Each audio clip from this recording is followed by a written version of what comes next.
Live from Gas South Arena in suburban Atlanta, CBS Sports Network proudly presents the Pro Volleyball Federation. First meeting of the season as the Indy Ignite travel south to take on the Vibe from Atlanta. Both teams dealing with some key injuries, and we're just 6 days away from the first ever PVF All-Star game, also just outside Indianapolis. And with Madison Fitzpatrick, former All-American at Florida State University, I'm Paul Sunderland.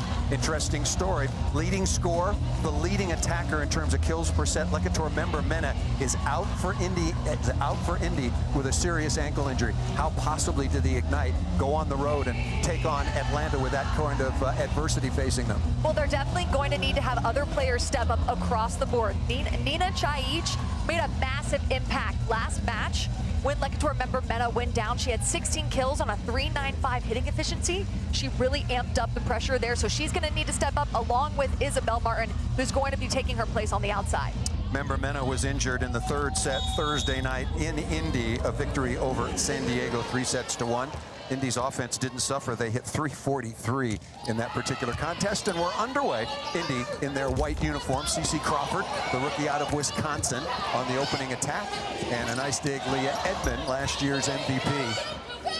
And this year leading Atlanta. Got off to a little bit of a slow start. Here is Chaich, her first swing, and that was well short.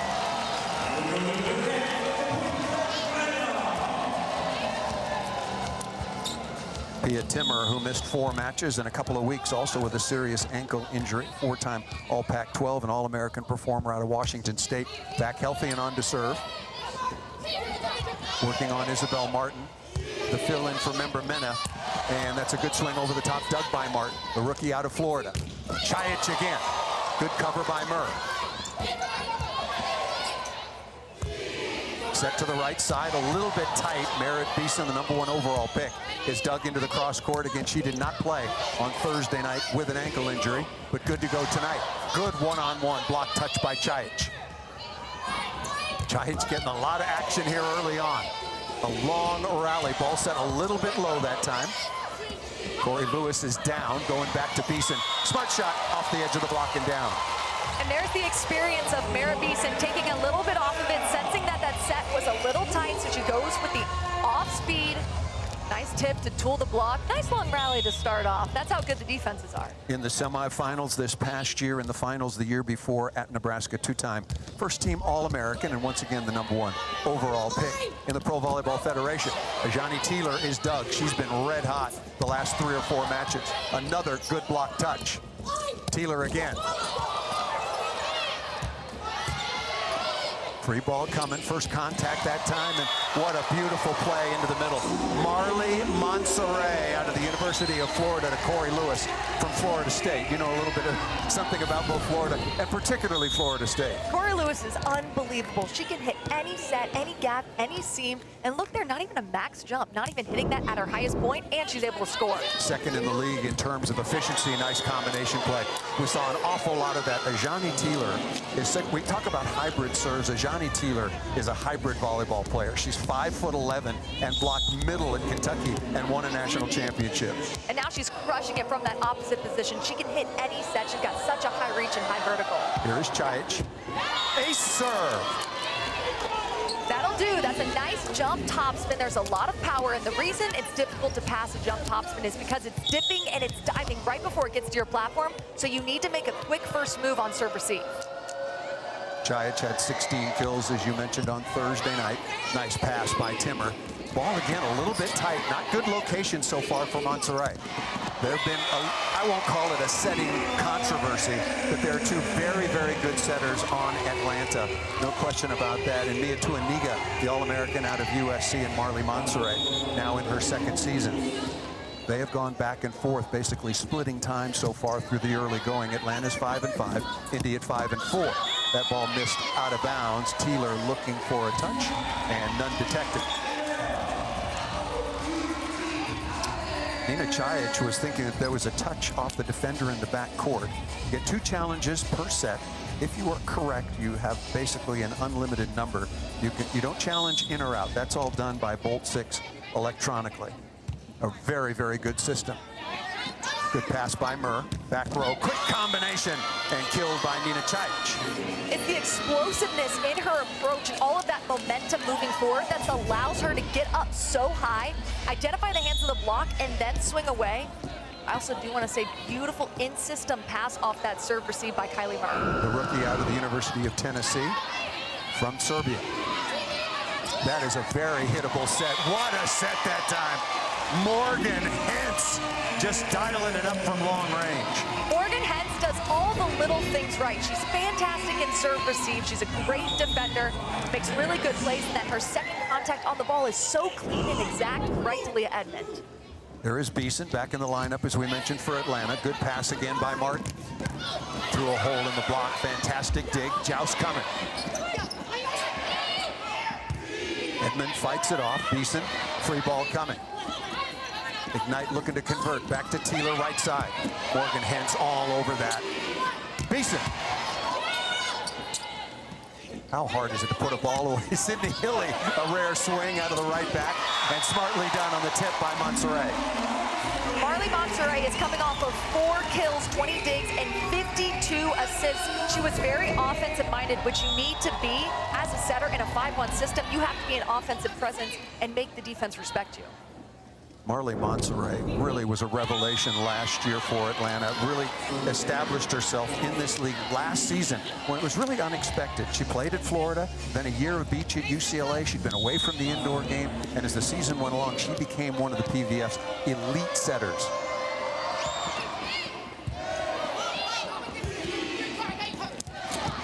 Oh, that's a trap set. Not well done that time by the aforementioned Monserrat. Edmond basically had nowhere to go.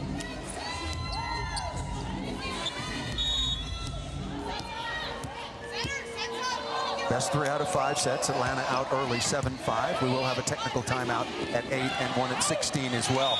Wow, that was really close, but just out of bounds. Again, you can't challenge in or out.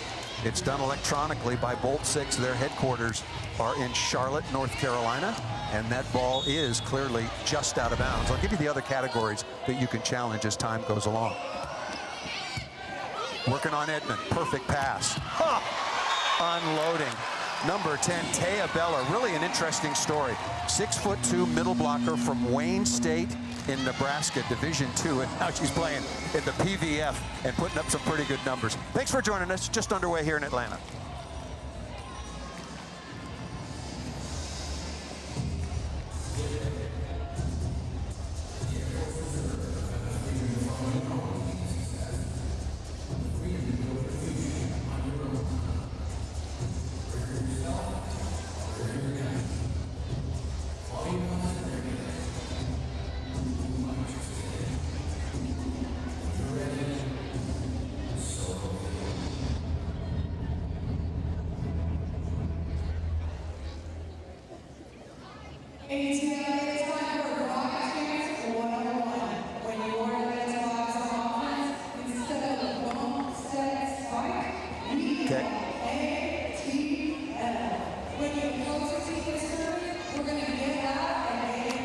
First of 4 meetings between Indy Ignite and the Atlanta Vibe so far in the 2025 season, and they'll do it all over again in 5 days' time back in Indy, actually Fishers, Indiana, a distance out away from Indianapolis. There's Ajani Taylor. Technical timeout was taken with Atlanta leading 8-6, and what a run Ajani Taylor has been on over the last bit. 5'9", plays on the right side, plays opposite. Now she was 16 of 37 on Thursday night, hitting 285 so far on the season. Oh, Blake Muller, that was a little bit lucky, a lot lucky that time for Leah Edmond, now with a league-leading 22 aces. Leah Edmond has so much confidence behind the service line. She gets back there, she trusts herself, and she lets it rip. And that ball just out of bounds. Leah Edmond again, last year's MVP. But what do you think about her numbers? Last year hit 251, this year hitting at 205, and really struggled the first 2 or 3 matches. Went through a couple of different setters, but now the last 4 or 5 matches looks like an MVP again. That's a mistake. You serve Morgan Hentz and you're gonna have, what a block. Fantastic block by Nina Chajic, number 23 in white. And that was all the read by Chajic. She was almost in a one-on-one situation. Moeller not all the way there to close, did her best to get there, but that's Chajic diving those arms into the angle, taking off that seam. Stopping the slide by Beller. That was fantastic blocking technique. And Pia Timmer, cross-court shot, coming right back at you once again. Timmer out of Washington State, missed 4 matches in the better part of 2 weeks with a sprained ankle. Pretty common injury in the sport of volleyball, unfortunately. And Coach Kayla Vanworth said she's really proud of the way that she's bounced back. Sprained ankle is not an easy injury to come back from. Working on Chajic, pretty average pass. Oh, good swing over the top of the block. That was over the top by number 23. Nina Chajic is such a flashy player. She's so much fun to watch because she's only 5'11", but she has an insane vertical, and she's swinging up and over most of these blocks in the league. Blake Moeller misses that out of bounds. The international veteran has played in France and Germany. Had a wonderful career. For Dave Shondell, one of our all-star coaches at Purdue University.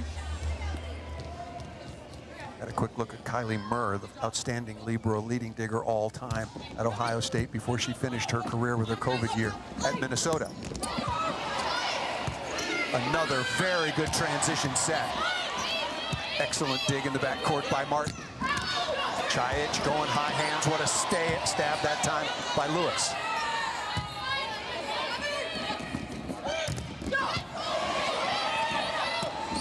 Crawford misplayed that a little bit. Should have been much more of an opportunity. Martin playing very good defense in center back. Oh, what a block. Corey Lewis. And throughout the entirety of that play, Corey Lewis was getting there, getting hands on the attack and slowing it down. So a lot of good block touches by her. So it only makes sense that she finishes this play off with a stuff block. She moves very quickly side to side, and that allows her to close the block. Known mostly for her offense when she was playing for Florida State, was number 8 in the nation in terms of hitting efficiency. Corey Lewis wearing number 22 in black for Atlanta, 6'3" rookie middle blocker. It's interesting when you look at the most efficient attackers throughout the PVF, they're all first-year players. Here is Montserrat. The lead is now 13-9. Perfect pass and offensive-minded. We see a lot of that. Very nicely done by the 3-time Big Ten Setter of the Year out of Wisconsin, Sydney Hilley.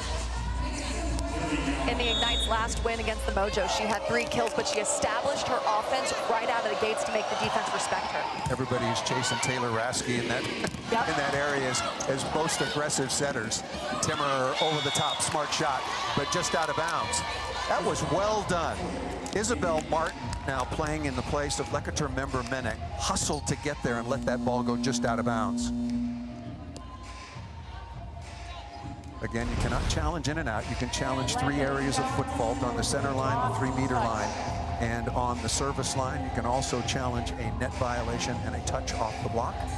And so I think what Kayla Vanworth in her first year in the Pro Volleyball Federation, formerly a world champion in 2014 and a bronze medalist as the libero for the United States at the Rio Olympic Games.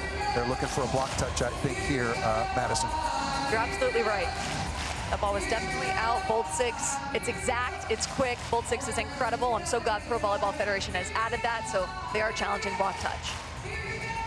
Suzanne Lowry is the first referee. Wesley Radigan is running the replay. Did this touch, what do you see there, Madison?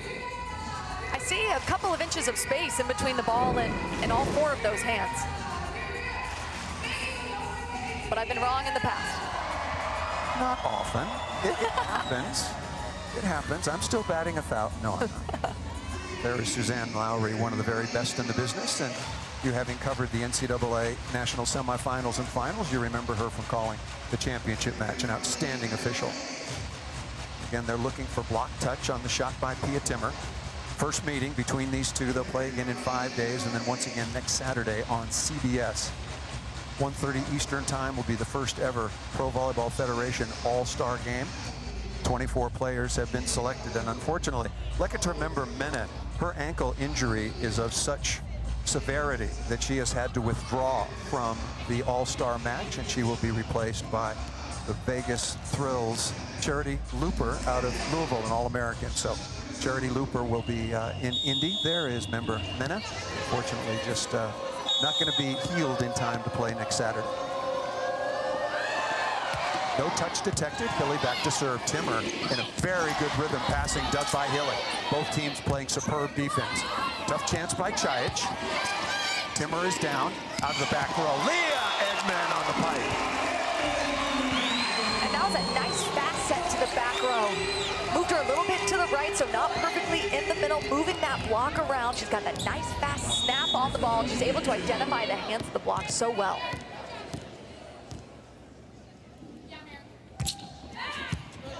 Good pass again by Martin, holding up very nicely, and a better block. Beeson along with Lewis.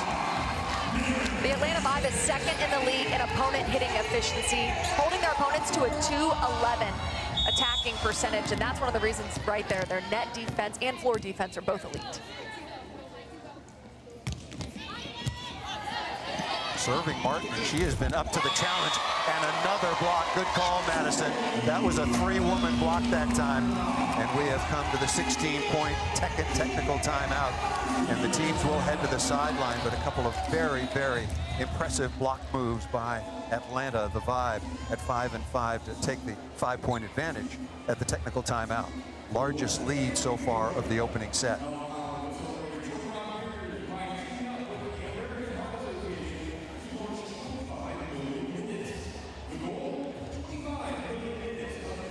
And welcome all of you who've been watching on the app. We're live from Gas South Arena in suburban Atlanta. CBS Sports Network now presents the Pro Volleyball Federation. First meeting of the season as the Indy Ignite travels south to take on the Atlanta Vibe with Madison Fitzpatrick. I'm Paul Sunderland. Thanks so much for joining us. It's been very, very impressive so far by Atlanta, particularly at the defensive end as we take a look at the Indy Ignite starting lineups. They come in with a record of 5-4, both of these teams won on Thursday night. Nina Chajic has been good. Cece Crawford out of Wisconsin, Ajani Teeler. Isabel Martin on the floor now for Leketer member Mene, who will be out for a while. Blake Moeller in the middle. Sydney Hilly, 3 times Big Ten setter of the year at the setting position. And Kylie Murr will be at the libero. Leah Edman, last year's MVP. Taya Beller, interesting story. Merritt Beeson back in the lineup after not playing on Thursday, as is Pia Timmer. Corey Lewis, second in the league in attacking Marley Monserrat. And then the ever spectacular Morgan Hintz at the libero. Timmer back to serve, 5-point lead, the biggest so far of the opening set for Atlanta. Indy is passing the ball very nicely, as is Atlanta. Good response by the Ignite coming out of the technical timeout by Cece Crawford. I agree. Indy Ignite's first contact has been pretty clean. They're getting 3 passes to their center. Now it's going to be about taking care of the ball. Right now, the Ignite hitting in the negative.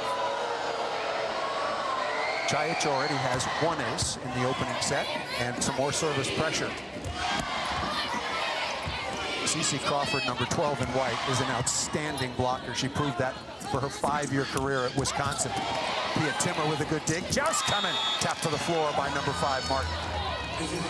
Nice quick twitch move by Isabel Martin, taking it down. That's what she's supposed to do on that overpass. You take care of the ball in an aggressive manner. I like that from her. 6-foot outside hitter. A rookie played her last season at Florida after transferring from UNLV. There's George Padgett in his first year for the expansion Ignite.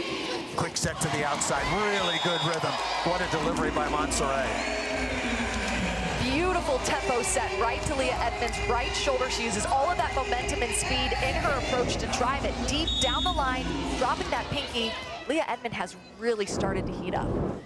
5 kills on 11 swings. Tight. Nice save by Sydney Hilly. One-handed set that time by number 2 in white for the Ignite.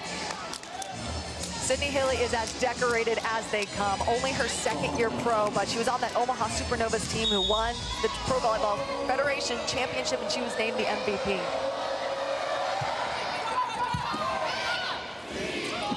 Oh, that ball going down in the campfire. Monument defense, but a very smart shot by Atlanta. There is Caleb Anworth, 2014 world champion, 2016 bronze medal as the starting libero for the United States in Rio, assistant coach at Nebraska, head coach at Ole Miss. First year in the PVF. Here is Beeson. Martin off the block and down. That was off of Beller, number 10 in dark blue. Is it black or is it dark blue? You would know much better than me. Honestly, I'm kind of worried for my eyes. I can't tell from over here. You have very young eyes. I wouldn't worry about it. 18-15. Here is Teeler. Really having a good start to her season, both offensively and defensively. Pretty hittable. Oh, Martin looking for hands. Kylie Murr would like to have that one back. That transition set was not perfect. I'm a little too far off the net. Isabel Martin trying to grab the top fingertips, but got a little too far underneath it. And transition setting, how important is that skill? How important is that in this game, particularly when there's so many block deflections and digs? It's of the utmost level of importance. How you can control that second contact can set you up either for a kill or for an error. Murr was the 17th overall pick by Vegas. All-time dig leader, as I mentioned, with 1,935 at Ohio State. Speaking of diggers and pretty expert, Elena Scott out of Louisville, twice the ACC Defensive Player of the Year on to serve. Timmer over the top of Johnny Teeler, really hustling at the defensive end. Miller on the slide, block deflection. Really nice play. Elena Scott, just to finish the thought on the outstanding defender out of Louisville, she was serving left-handed earlier today because she got a very sore right shoulder. I saw her do it. Her serve looked perfect. She's totally ambidextrous. And having tried that, I know how difficult that is. That's very impressive. I could never do that. I would look such a fool. That's not a good set. That ball was well off the net. Good job by Chajic to make something out of a poor set. You don't see that very often from Sydney Hiller. And that's why I say Chajic is a rookie, but she plays like a seasoned professional. That was a really smart, mature move to take something off of it, go for that off-speed shot, roll shot to where she knows it can score. 2017 is the advantage. Atlanta has basically led throughout. Largest lead was 5. Here's Carly Scott, two-time All-American at Michigan and a star on the beach. Good block touch. Chajic is really good as a pin blocker. Good set in transition, going through the block and down. Nina Chajic, who would step up for Leketer member Mena? Well, we know the answer to that so far. It's been number 23. Through the triple block, no doubt. Atlanta Vibe putting up 3 players on her, and she's still able to score with all of that power and quick arm swing. Chajic with her 4th kill. Here is Scott again. Fairly easy serve. And that ball missed out of bounds by Lewis. Corey Lewis is saying that there was a touch. We might have another challenge. Atlanta has already used and lost one of their 2 challenges. Ball was well out of bounds, no question, but it was certainly close to the block. And Corey Lewis does not make many errors. Combination play. That ball's down. Interesting combination between Lewis and Merritt Beeson out of the back row. And the reason that's so effective is because usually when they're in system, they're going to push running through their middle. So the blockers for the Ignite jumped with Corey Lewis. Didn't see that back row attack coming. Vegas currently in 1st place. They've been a big surprise, a very pleasant surprise. More on that in a moment. Still working on Chajic. Passing and attacking over the top, dug by Edmond. Perfect dig. Murr, good force contact. Teeler chopping into the cross court. Just finished the thought on Vegas. They're 7-2. They were picked to finish 6th in the preseason, so nicely done by Vegas. Johnny Teeler has been absolutely incredible. It's the range from her and that quick snap on the ball. Slicing and dicing. Both teams playing very good defense. Very average set in transition. Timmer, no, right side to Beeson into the cross court. That ball died just a little bit in front of Sydney Healy, who's been making great digs from that right back position. She's coming off of a 20-dig match. She's a very defensive-minded setter, really good on defense, but nice swing by Merritt Beeson with that strong snap on the ball. Level in the opening set has been very, very solid in all phases. Both teams passing the ball well. There is Timmer down the line. Speaking of that, another perfect pass. Did Lewis? Wow, they're going to get Sydney Healy as a back row attacker. Explain that interpretation. If you're a setter in the back row, you cannot rise above the net and contact the ball. But what's confusing here and why we have the challenge is because it seemed like Corey Lewis rose over the net, crossed over the plane, and then affected the way that the ball was moving. So that's going to be the kind of confusion there and why Indy wasn't happy with it. Tight pass into the plane, and as you pointed out, Sydney Healy out of the back row, so Corey Lewis taking full advantage. We mentioned that Leketer member Mena out of Missouri and then subsequently a star at the University of Pittsburgh, #1 in the Pro Volleyball Federation in points per set, number 1 in kills per set, and she's averaging 3.6 digs per set. This young woman is, I think, through the first quarter of the season, she's my front runner for MVP and maybe the most exciting player in the league. She is so much fun to watch, and when she heats up and she gets going, she's really difficult to stop. At only 5'8", her vertical is through the roof. She was PVF's first player of the week, and I would agree, one of the top 6 rotations outsides in the league, if not the top 1. Unfortunately, suffered a severe ankle injury on Thursday in the 3rd set in the Ignite's victory over San Diego. That will knock her obviously out of this match this evening, but also out of the All-Star match. She'll be replaced by Charity Looper of Vegas. Good response, very, very good reception by both of these teams. The serve-receive line for Indy Ignite is as strong as they come. Elena Scott obviously played in a national championship final at Louisville, was the libero. Great first contact on the ball, great second contact. She's as good as they come as a rookie. Isabel Martin has been very, very good in all phases, stepping in for member minute. Ruled that was touched by the block, and a good play by CeCe Crawford. Marley Monserrat thought that ball was completely on the size of Atlanta, but they don't get the call.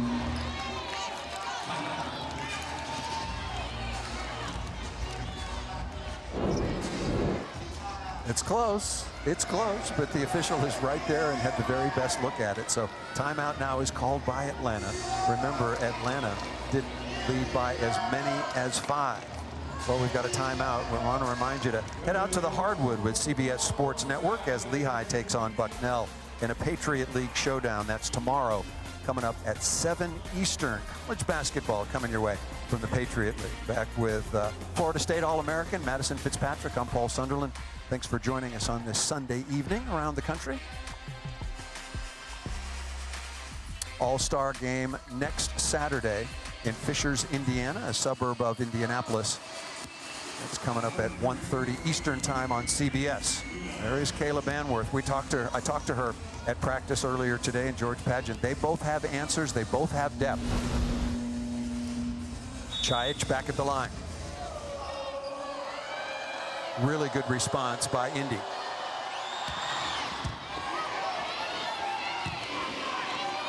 Free ball chance for the Ignite to tie. Not a perfect free ball pass. Crawford with a tip. Morgan Hentz is all over it. Morgan Hentz saving the day for Atlanta. Her read on the ball is so exact and so sharp. That was a missed opportunity for the Ignite. When you get a free ball at this level, you got to get a clean, perfect pass and put it away. But Morgan Hentz, you can't put anything away on her, laying out for that ball so fast. Just a spectacular read and reaction. Set point number 1. Now for Atlanta. Right side, Teeler. Through the block and down. A very clutch swing by Ajani Teeler. Teeler is on a really impressive streak right now. The last 3 matches, she had 14 kills, 20 kills, and 16 kills. So she's producing a lot from that right side, which they need. And hitting for a very, very high efficiency. There is CeCe Crawford, the rookie out of Wisconsin, back to serve. Set point number 2. Working on Edmond, who hits well over 300 when she receives and attacks. Low set. Right side to Teeler. Off the block and down, and we're tied. So much range, so much manipulation over the ball from Teeler, who does a good job at getting her feet to the ball. As a right-handed attacker on the right side, she had to let it cross over her body, and she did with a ton of patience and then swung through. Working on Edmond again, right side to Beeson. Excellent block deflection and first contact. Martin throwing it down. Hentz is there again. Morgan Hentz, how do you do it? She saw the gap in the block. She's so quick to make that read. Saw the off-speed, read the tip, and was just there underneath it, popping it up. Perfect pass, and then Leah Edmond with all that power. 3rd set point for Beeson and Atlanta. Martin off the edge and down. Boy, there are some gutsy swings going on out here, Madison. That angle was so sharp. The block was up and set. Beller was there. She closed off any seam, so she had to go sharp into that angle, dropping that thumb. Teams try to avoid Morgan Hintz, but I'm not sure if it's anywhere between the lines that it's not in her range. Perfect dig by Murr. Good transition set. Here is Edmond. Murr again. Good set by Hilly. Martin looking for hands and gets it. What a smart swing. And what a fight back by the Ignite. Kylie Murr got it started like Morgan Hintz wants the two liberos going at one another. Super smart swing high flat off of Montserrat. And look at the eyes of Isabel Martin. She's watching that ball as she's swinging nice and high. That was very purposeful. Once again, Isabel Martin played her last year. Well, we've got a moment. Mary Wise has stepped aside after 34 years of coaching at the University of Florida. I was very surprised by that announcement, and what a career Mary has had. I sent she and her husband an email, a congratulations, just a tremendous impact and a tremendous career, and wish she and her children and their grandchildren all the very best. And what a career Mary Wise had at Florida. She was as esteemed as they come. Growing up in Florida, I would go to their games, and just her name is as iconic of a volleyball coach's name as they come. And then John Cook also retiring. Many big updates in the collegiate volleyball world this past couple weeks. And it hasn't been that long. It's only been 4 years ago that Russ Rose stepped aside, having won 7 national championships. First set point now for Indy. Ajani Teeler back at the line. Mary Wise, if I have my history right, was the first woman to ever coach the collegiate volleyball team in an NCAA championship match. Good pass, going to Edmond, no. Combination play. Really good offense run by Montserrat. And that opens up Merritt Beeson's eyes. She can see so well the court. Only one blocker up. She's got everywhere she wants to go, dropping that thumb, changing the direction of the ball really well. Beeson now with 6 kills on 15 swings. Tied again. Martin. Isabel Martin, Ajani Teeler, along with Nina Chajic, taking big swings right now for Indy. I said other players are going to have to step up because Lekator member Mena is out, and they are doing so. They're taking advantage of these incredible sets by Sydney Healy and being very efficient, and the efficiency has amped up as we've gone on. Martin, 5 of 10, 1 error. Set point again. Timmer! This is a heavyweight fight. And the first contact on the ball on both sides is very clean and nice to the setter. So we're seeing back and forth because both teams are in system. Aiko Jones, a star at Louisville a couple of years ago, on the block now. There's no setter on the floor now for Atlanta. Tied at 27. Atlanta's had 3 set points. Indy has had 2. Good pass by Chajic. That ball missed out of bounds. Blake Moeller missed it on the slide. And Blake Moeller is coming off of her best performance of the season so far with 11 kills, hitting 647. She had a lot of success on the slide in the last match against the Mojo, but it looks like we'll have a challenge, block touch. No reason not to challenge this. George Padgett, the head coach for Indy, has 2 of his challenges, and you might as well take a look at this. Maybe a micro touch off the edge of the block. The ball was clearly out of bounds. Once again, each team gets 2 challenges, and if you're correct, you basically have an unlimited number. Well, you do have an unlimited number. There's no basically about it. You can challenge touch off the block, net violation, and then all the foot faults on the service line, 3-meter line, and center line. In and out is all judged by Bolt 6 and done electronically. Clearly no touch.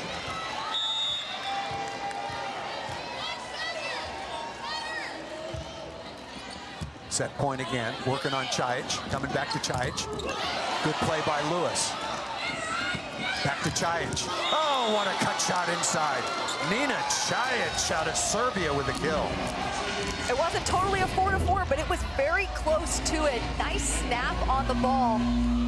Corey Lewis did a good job in getting there and closing the block, so Chajic took advantage of that sharp angle that was open. One college match this year for Tennessee. She had 40 kills.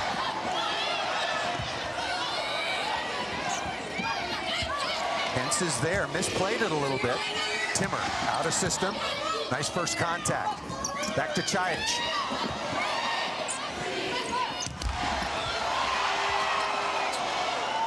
Free ball for Atlanta. Good first contact. In system. What a block by Crawford. That whole rally was so much fun to watch. Defenses on both sides. And then to finish with a solo block against Corey Lewis, who's second most efficient in the league, is so impressive. But you can see how disciplined CC Crawford is. Waiting, holding, seeing the set, then going. Third set point now for Indy. When Crawford finished her career for the Badgers, she was #1 among active players in block assists. Very good in that phase. Good dig by Moeller. Very good transition set. Dug again by Hentz. Beeson is blocked. What a response. The Indy ignited. They came from 5 back. 3 set points. They finally close it out, 30-28. For those of you watching our free streaming coverage, it will conclude after the commercial break, but we will continue on CBS Sports Network. You can find us by going to cbssportsnetwork.com/channel finder. Big opening set win here in Atlanta for the Ignite.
The Pro Volleyball Federation on CBS Sports Network is sponsored by Franklin Sports, a proud partner of the Pro Volleyball Federation on CBS Sports Network, and by Dove Whole Body Deodorant, 72-hour odor control plus skincare.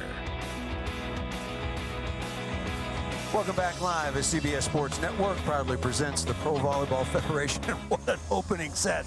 Indy Ignite trailed 16-11, came storming back. Good play right around the dial, won the opening set 30-28. Back with Madison Fitzpatrick. Paul Sunderland and Nina Chajic took a lot of big swings, as did Isabel Martin. And those are the players that needed to step up. Legator member Mena, like we said, is out. It's a next man up kind of mentality with the Ignite, and they've really stepped up that set. See the hitting efficiency. You go, wait a minute, Paul, those are pretty low numbers. They're low because the defense was so good on both sides, in block and in backcourt defense behind. There's Corey Lewis out of Florida State. There's Kylie Murr out of Ohio State, the leading digger all time. Lewis, number 2 in the Pro Volleyball Federation in hitting efficiency, having a wonderful start to her professional career.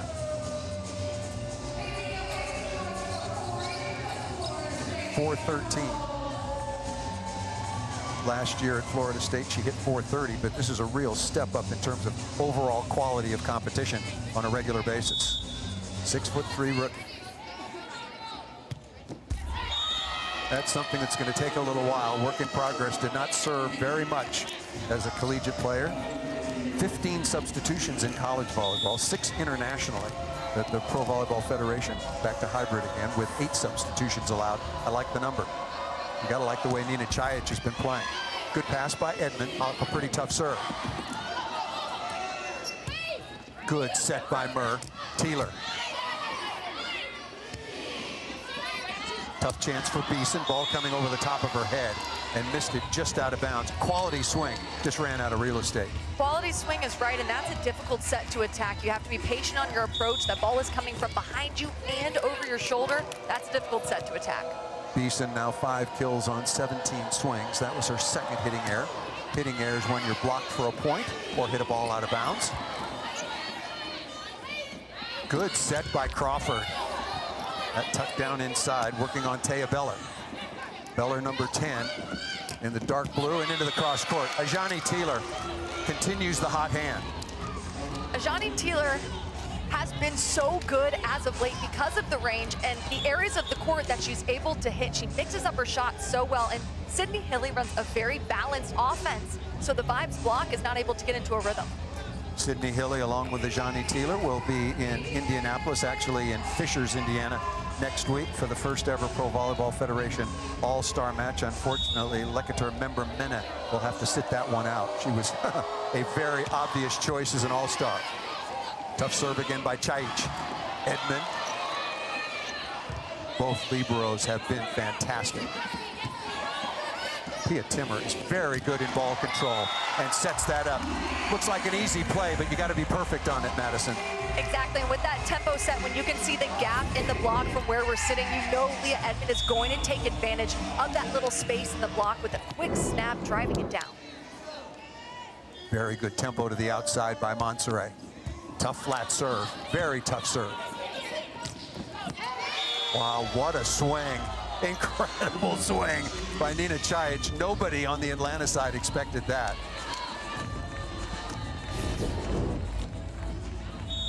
Watch Chajic take a nice long approach, scramble play. Good set by Sydney Hilly, keeping that set behind the 10-foot line. Chajic painted that sideline. 6 kills on 20 swings. What do you think about that set, that particular play and the error by Edmond? It's tough. That set was a little too low. She couldn't get on top of it. She had to speed up. Maybe a different decision there would have been good from a setter's perspective or just a hitter's perspective. Maybe next time get it in. Leah Edmond, last year's most valuable player, and that was an easy choice. Had a wonderful first season. Her team was eliminated in the semifinals. Remember, we were there in Omaha. Atlanta lost in the semis to Grand Rapids, but Leketer member Mena, who was playing for Atlanta last year, suffered an ankle injury.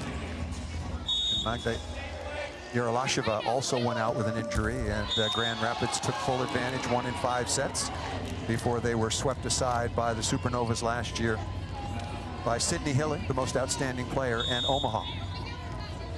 Opening set in overtime went to Indy after they trailed 16-11. They came back to win it 30-28. Nice pass. Pass and attack by Timmer. Showing no ill effects, Madison, of that earlier season ankle injury. And that was a one-on-one situation. Marley Monterey held Moeller, middle blocker for Ignite, on her. Moeller jumped with the setter, opening up that one-on-one. Timmer now 4 kills on 10 swings, no errors. Overpass, and Lewis will take advantage. Murr was almost there. Corey Lewis, the last 4 games, has hit well over 400. So the past couple of weeks, she's been very consistent with her efficiency and her aggressiveness on offense. She was 12 of 21 at Grand Rapids. That was a really good win for Atlanta going into that match without Merritt Beeson. Good play by Beller. Nicely done by Monserrat, holding off Moeller. Good transition set. Chance here. Soft block out off the attack by Martin. And into the cross court, Merritt Beeson with the kill. This is when Atlanta is at their best. When Merritt Beeson is in the back row, or let's say Dixon is in the back row, and they run that D set, so they have that presence on that right side offensively. Merritt Beeson is very efficient from that set in the back row. Two-time All-American at Nebraska after having transferred from Florida. Played in the national championship match 2 years ago, and the semifinals this past year. Good swing off the edge of the block. Very, very tight second set, as was the first after Indy made up that big deficit after they trailed 16-11. Ajani Teeler, get you her numbers, continues just to roll offensively. Teeler now 5 kills on 16 swings. Working on Edmond. Via Timmer on the overdig. Yeah, that ankle injury does not seem to hold her back right now. Nice rip by her. She was a little off balance, but she took a 1-2 step back, loaded up and swung. Isabel Martin needs to try and control that pass, keep it on her side of the net, but it's difficult to do when it's coming with all that heat.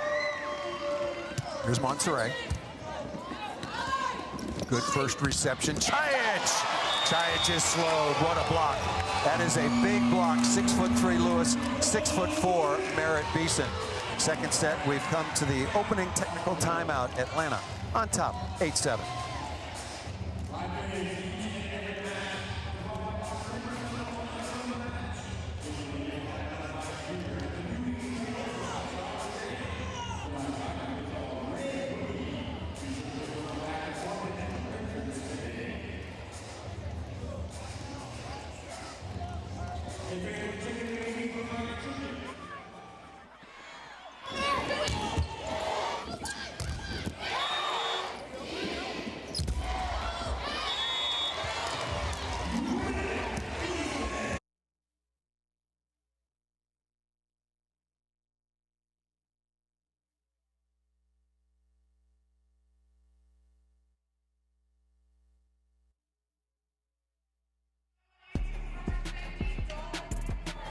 Rookie Merritt Beeson for Atlanta 5 has been superb as of late. So far in this match, 6 kills, only 1 error and 4 digs. Her all-around game is so good, including the block. And then on that D-ball, she has a lot of success in that back row attack, avoiding the hands of the block and getting kills for her team, which they need.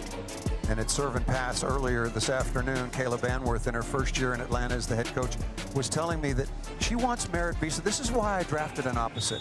In today's modern game, we need opposites to carry a huge load, and maybe not so much when she was at Nebraska. Not as big a load as Kayla Banworth wants her to carry here for the vibe.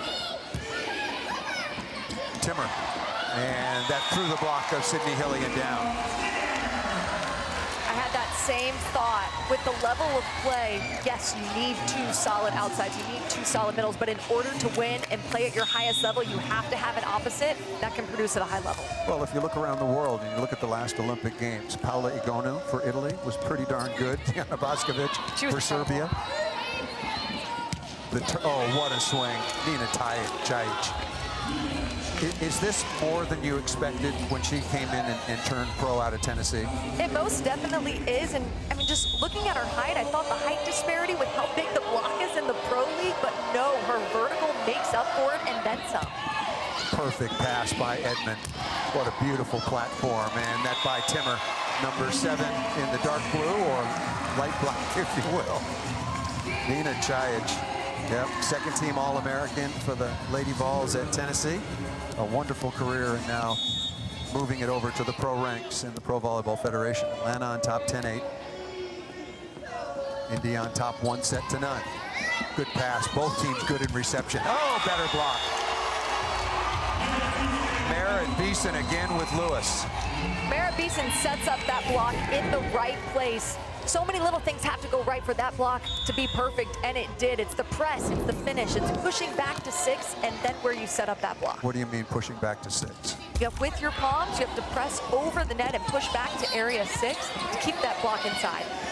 Saved by Chajic, and Leah Edmond over the top of the block for the score. It's interesting, Coach Caleb Van Words told me Leah is wired differently and she will do whatever it takes to win. She even said she pushed me to be a better coach because of how hard she pushes herself. She wants to win more than anyone. 6-1 run now by Atlanta with their largest lead of the second set. Good set in transition, maybe a little tight. Murr tracks that down.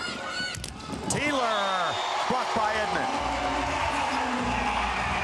Beautiful side to side. Corey Lewis gets there, closes the block, and then the pins are so experienced at setting that block in the right position, shutting off any of the seams.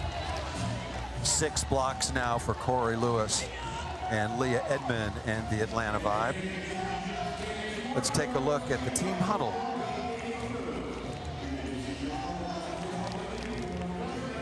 Let's take a look at our team huddle now, brought to you by Spalding.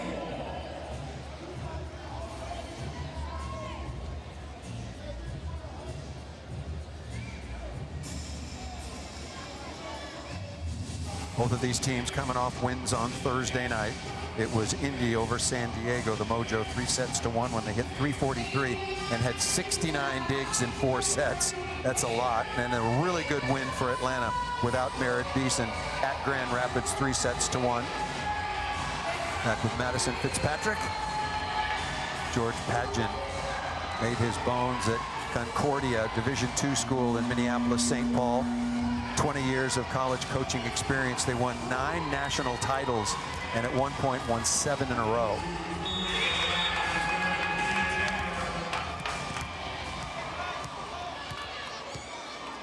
Big disparity right now between Atlanta in the second set. We'll get you those numbers in a second. Taylor going off speed. Hentz is all over it. Good cover by Beeson. Chaich tight and wide. Good read. Monserrat all over that. Good transition set. Room to swing. Dug by Taylor. Smart shot by Chaich. Offensive rebound. Recycle the point. Dug by Hentz. Still in play. Good step in by Timmer.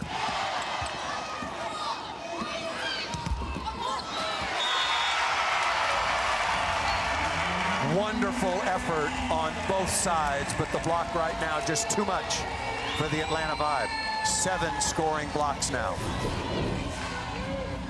And it's 4 in this set alone. Good block touch by the Ignite, keeping the play alive, but the block for the Vibe is so disciplined and technically sound.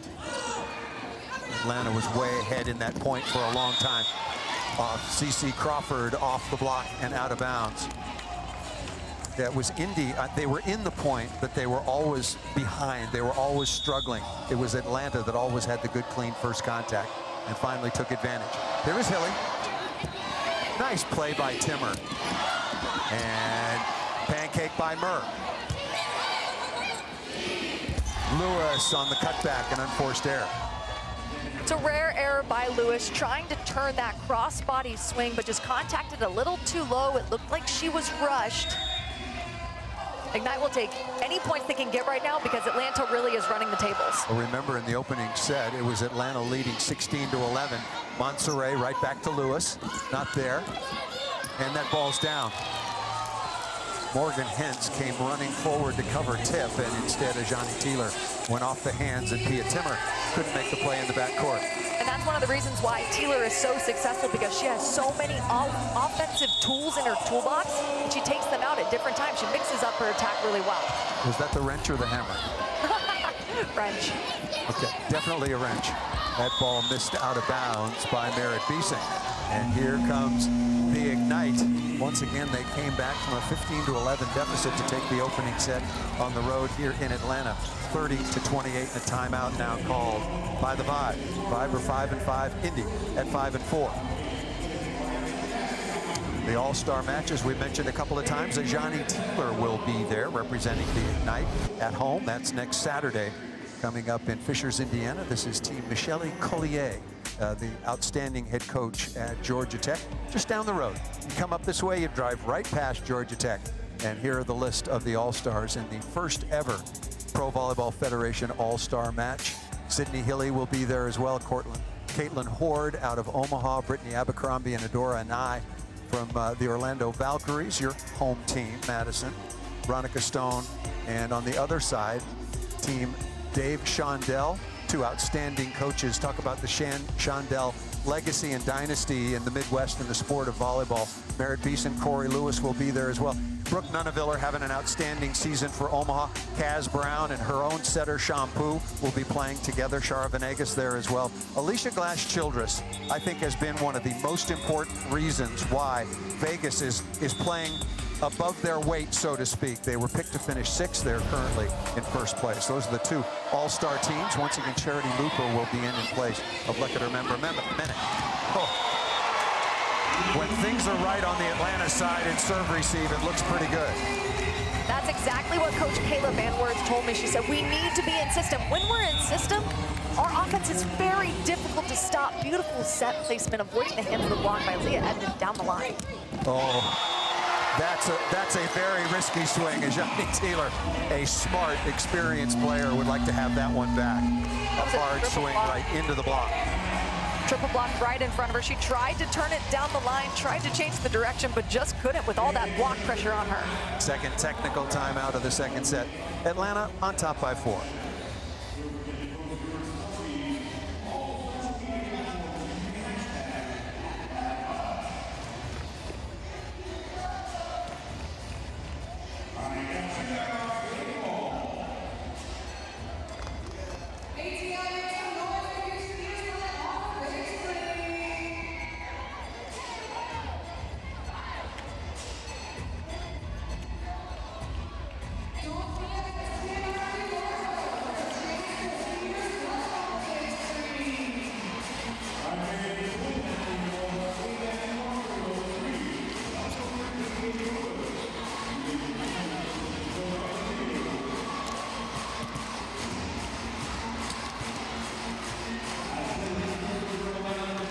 Pro Volleyball Federation coming your way on CBS Sports Network. Gas South Arena, suburban Atlanta.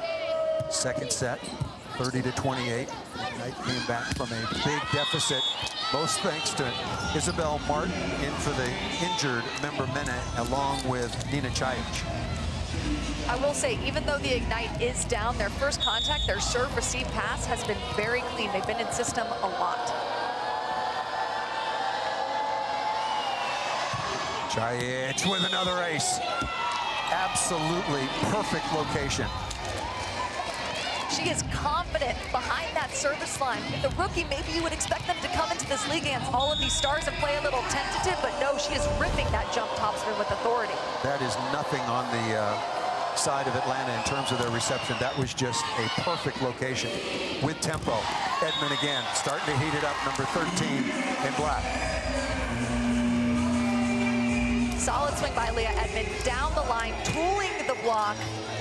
She's got a ton of range. She's a very versatile attacker. She can swing high off of the hands, but they're feeling the block kind of shifting and moving in the air, and she took advantage of it moving. There's Kayla Van Werth.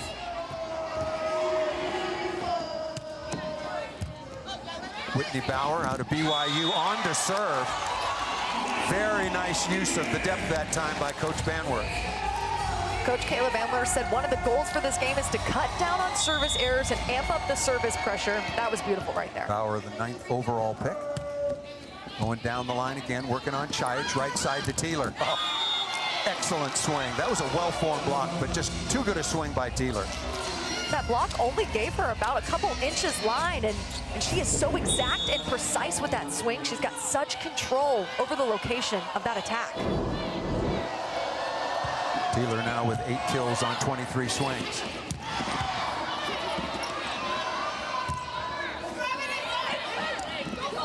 Joust coming, nicely played by Beller, and into the deep cross court. Leah Edmond said enough of this already. Atlanta Vibe hitting 323 in this set, as opposed to the Ignite's 167. So Atlanta Vibe taking advantage of the opportunities that they're getting on offense. Leah Edmond now in double figures, already had an ace. She leads the league now with 22 kills, or 22 aces, I should say. And now has 11 kills so far on the match here in Atlanta on a Sunday evening. 19-16 is the lead. Good serve on Timmer. Pretty good set in transition. Nicely done. Give the assist that time to Edmond. And that was a difficult serve to pass. It kind of rose. It caught her a little high, but great out-of-system set. The out-of-system setting in the Pro League is incredible and very exact. Taya Beller out of Wayne State in Nebraska. Not the Wayne State in Michigan. Chajic, dug by Edmond. Good first contact. Ball set. Oh, that was. Wow, Bolt 6 is saying that ball was out of bounds. Wow. Very close. Yeah. Wow. That's less than a centimeter. Wow. 21-16 is the advantage. Dug by Timmer. Couldn't be followed up. Tough play. Location of that dig what made it for a tough chance. Bauer couldn't get there, and Corey Lewis was still tied up with a block. And how about that set? There was no spin on that ball. That was as beautiful as a set as they come. And then a couple players hesitating because of the location of that pass. Indy Ignite is in it. You can never count them out. Trailed by 5 in the opening set. Boy, that ball was so close. I really like the Bolt 6 system. It's accurate. Is it infallible? Maybe not. Maybe not. But it's awfully good and it's quick. Elena Scott on to serve. Edmond's been good in reception. Corey Lewis. Middle blockers love a good pass. They really do, and that was a beautiful gap set. It opened up her offense. She was able to see the block, kind of a one-on-one situation. Watch how high she gets up, and then she hesitates a little bit. She swings late, avoiding the hands of the block, putting it in the perfect spot. 22-17, double sub is unwound. Anna Dixon was on with Whitney Bauer.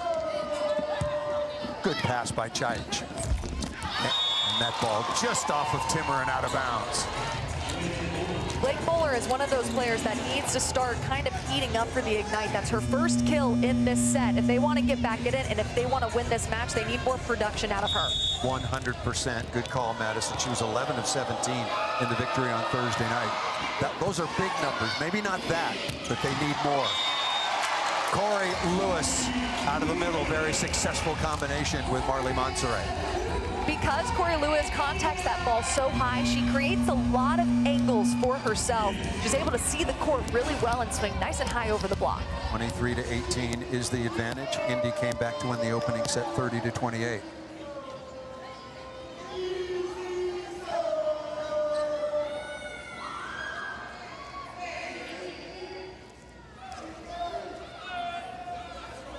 Sure what the delay is. Suzanne Lowry communicating with the second referee, Wesley Radigan. And we're set to go. Pia Timmer out of Germany, part of their national team program. Good volleyball played in Germany on both the men's and the women's side. Chajic. Boy, the block of Atlanta is really starting to flex its muscles. It's locked in and it's waiting. They're not guessing, they're not moving too quick. They wait for the set, they take their time, and then they're pressing at the right time. Palms pointed back to 6. First of 6 set points now for Merritt Beeson, Pia Timmer, and Atlanta. Teeler is able to tuck that ball down inside. Still very, very comfortable lead for Atlanta, looking to even this match at a set apiece. There is Sydney Hilly. Right side on the slide this time to Lewis. Look at Morgan Hentz covering real estate. Setting up the paintbrush. Unintended, but still just as effective for Leah Edmond. But what a defensive run and read by Morgan Hentz. Out of Stanford, a 3-time national champion. Just spectacular defense by the former All-American. 25-19 is the set win for Atlanta. And we're tied now at a set apiece. The block for Atlanta was superb. They now have 8 total.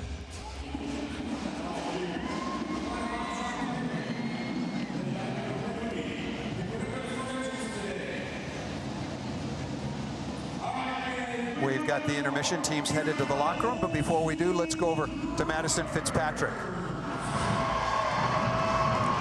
All you fall 30-28 in that first set. What was the mindset and the emphasis coming back in that second set? Yeah, it was just all about cleaning up our side of the net. We gave away a few easy points there at the end that cost us the first set. So for us, the second set was going back to controlling what we can control and do our part on our side of the net first. So what's the message to the team coming into set 3? I mean, the game's nowhere close to being over. It's tied 1-1 right now, so we're going to treat it like it's 0-0, and we're starting the match right now. Great job. Thank you. Thank you.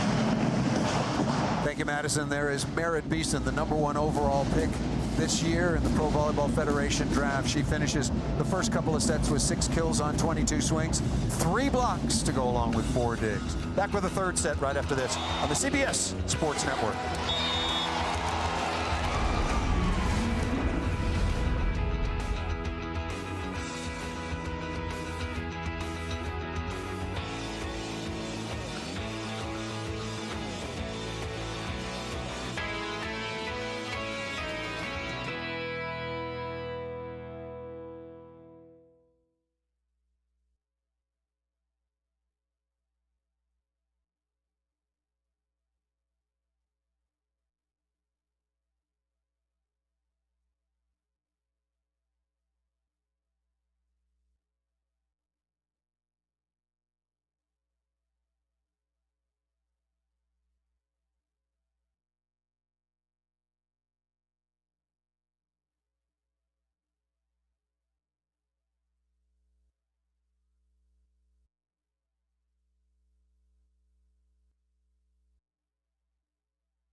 Festivities going on here at Gas South Arena in suburban Atlanta, tied at 1 set apiece.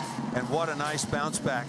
Indy bounced back in the opening set, won at 30-28, and then it was Atlanta. Wonderful job, particularly in block defense, to take the second. Back with Madison Fitzpatrick. I'm Paul Sunderland. Thanks so much for joining us. Opening set was incredibly competitive, right down to the wire. Atlanta had 3 or 4 set points. Indy was able to come back and close it out. What was the difference for Atlanta in the second? They dominated towards the end. They had many blocks in that second set. And then Morgan Hens, if it did go over the block and it was on their side, she was scooping everything up. She's such a natural. She has such a great read on the ball. So defensively, Atlanta really locked in.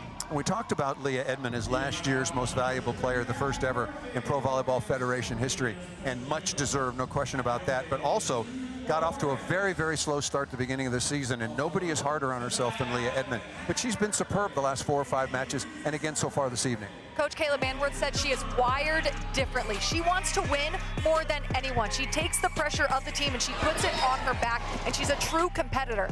In this second set, she had 8 kills, hit 538, which if you know volleyball, you know how efficient that is as a pin attacker, getting the good, the bad, the ugly, all of the sets, and she hit 538. Pretty impressive. Well done, Madison Fitzpatrick, and well done by Leah Edmond. And the Atlanta Vibe coming back to tie this match at a set apiece. Third set right after this.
The Indy Ignite at the Atlanta Vibe. First of 2 meetings in the next week before the All-Star match, the first ever in Pro Volleyball Federation history, coming your way next Saturday, 1:30 Eastern Time on CBS. Pia Timmer, who liked Leah Edmond. We talked about Leah Edmond during the break, but Pia Timmer was fantastic in that second set as well. 5 for 8, no errors, hit 625. CC Crawford, Doug, we're just underway in the third set. Best 3 out of 5. Merritt Beeson inside the block and away from Hilly. That set did hang a little bit inside. Merritt Beeson did a great job at getting her feet to the ball, and that's kind of her bread and butter swing. That area right there, she can nail that with efficiency.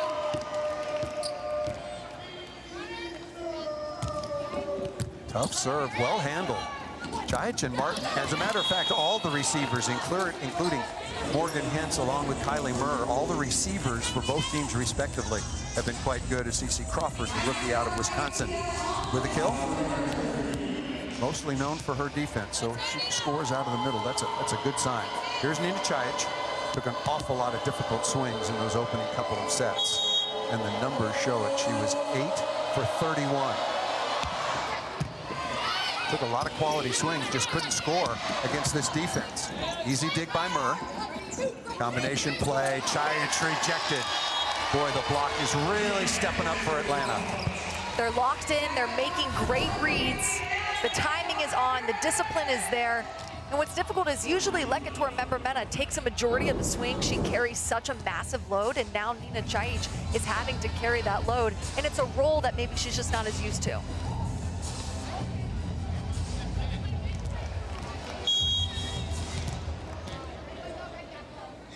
Yeah, look at Atlanta so far on the season through 10 matches. I'll give you their numbers in their ranking. They're 6th in the league, 2.1 blocks per set. Nothing spectacular about that, but they've been much better so far on the night.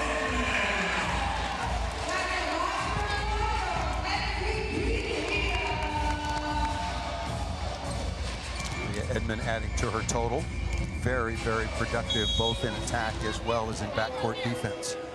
That's really where Indy misses member Mena as well. She's one of the best middle back defenders in the Pro Volleyball Federation. She's really top superb. 5. Yep, top 5 in digs in the league. She's got a great read on the ball. She's really fast. That's a big miss for them offensively and defensively.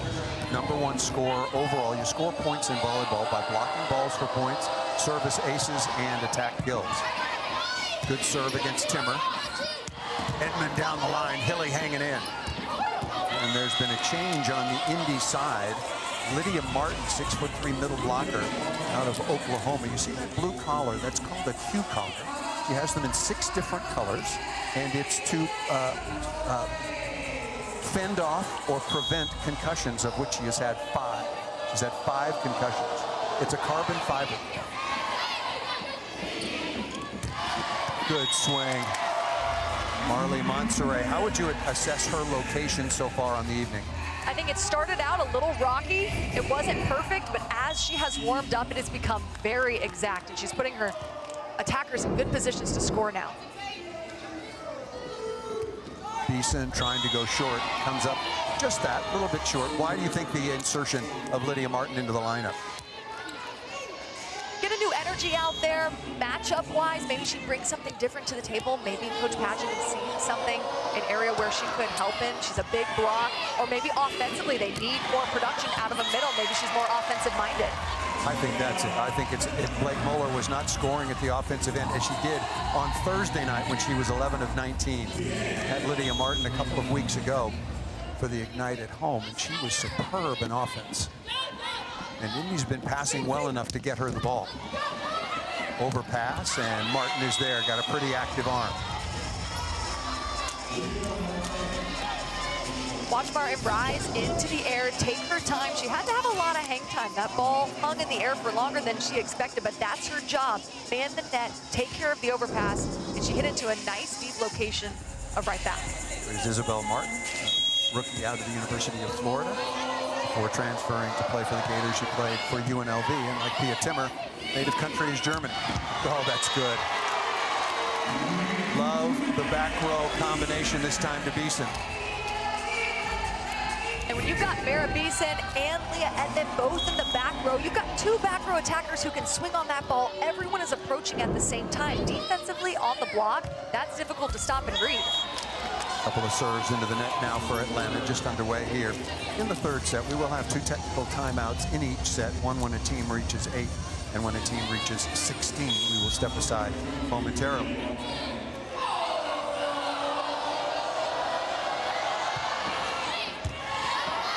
Timmer misplayed that. She was angry at herself. She thought about taking it overhand. Still room. Good call that time by Martin.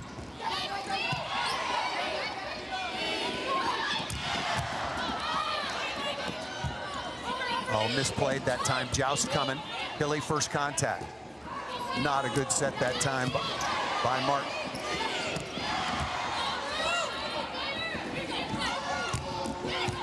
Oh, nice play by Leah Edmond. We'll give you her dig numbers.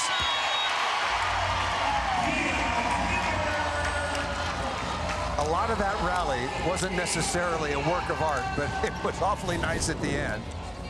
It's a crazy rally to watch. Lydia Martin had several digs, a crazy back set, but Leah Edmond with that never say die mentality, not letting that ball touch the ground. Good read. She's moving in the right direction, and then she's fast to get underneath it. 13 kills, 9 digs now.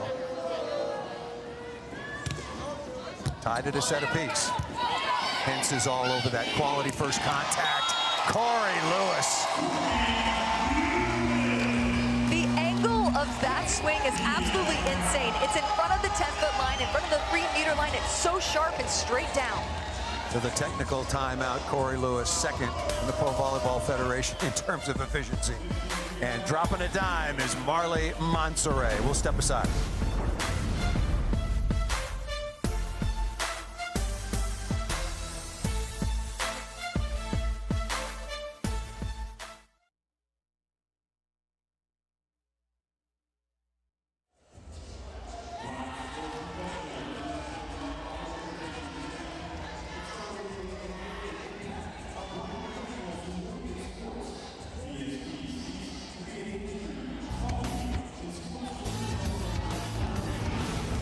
Pro Volleyball Federation on.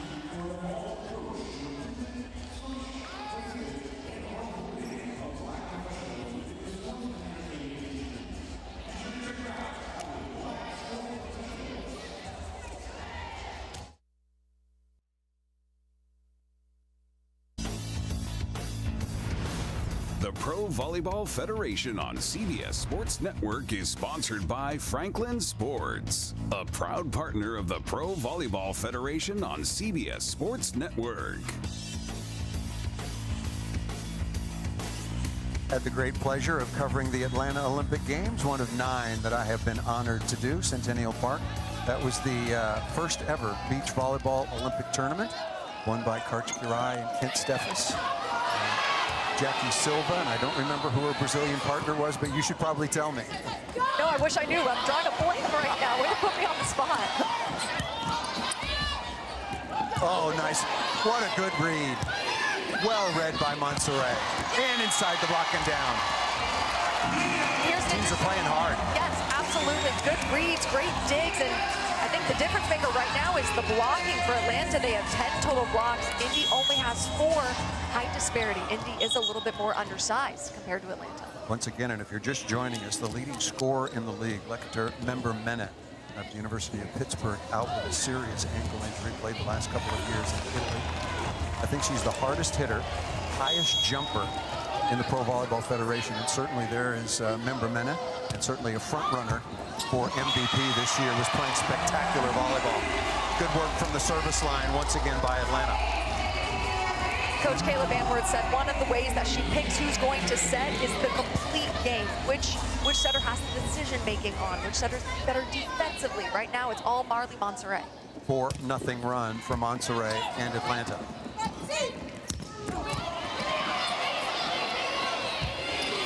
That's a hittable ball. Timmer, a little bit timid on that particular play. One-on-one to the outside. Nice play by Chajic. That was a rare, easier swing, if you will, for Nina Chajic. Always against 2 big blockers. Chai is so crafty and wristy. Her wrist is really flexible. Look at that spin on the ball, totally the block. No wonder she's got some of that kinesio tape on her shoulder. Hold it in place. Oh, wonderful play. Corey Lewis showing you in front and now behind on the slide. And a lot of the times a middle is comfortable, maybe more so in front or more so behind, but Corey Lewis is comfortable and confident from in front or behind. And then look at the angle and where she started that approach. You've got to be athletic to make that swing. What a good route that time by Lewis. Good pass by Martin and Crawford. CeCe Crawford off the edge of the block that time. At the beginning of the season, Coach George Pageant said he's trying to get CeCe Crawford to run the slide more. He said she ran in front a lot in college at Wisconsin, so they've been working on that slide attack. Lena Scott comes on. There is Coach Pageant. This team will be hosting the first ever All-Star game next week. Beautiful facility. Fisher's Event Center. Good pass by Timmer. One-on-one. Ajani Teeler is a remarkable pin blocker, but one-on-one against Leah Edmond, really good set by Monserrat. Monserrat has had great decision-making as of late. She's really isolating her hitters for a one-on-one situation. Kudos to Monserrat. Good pass by Murr, fighting that one off and then down the line.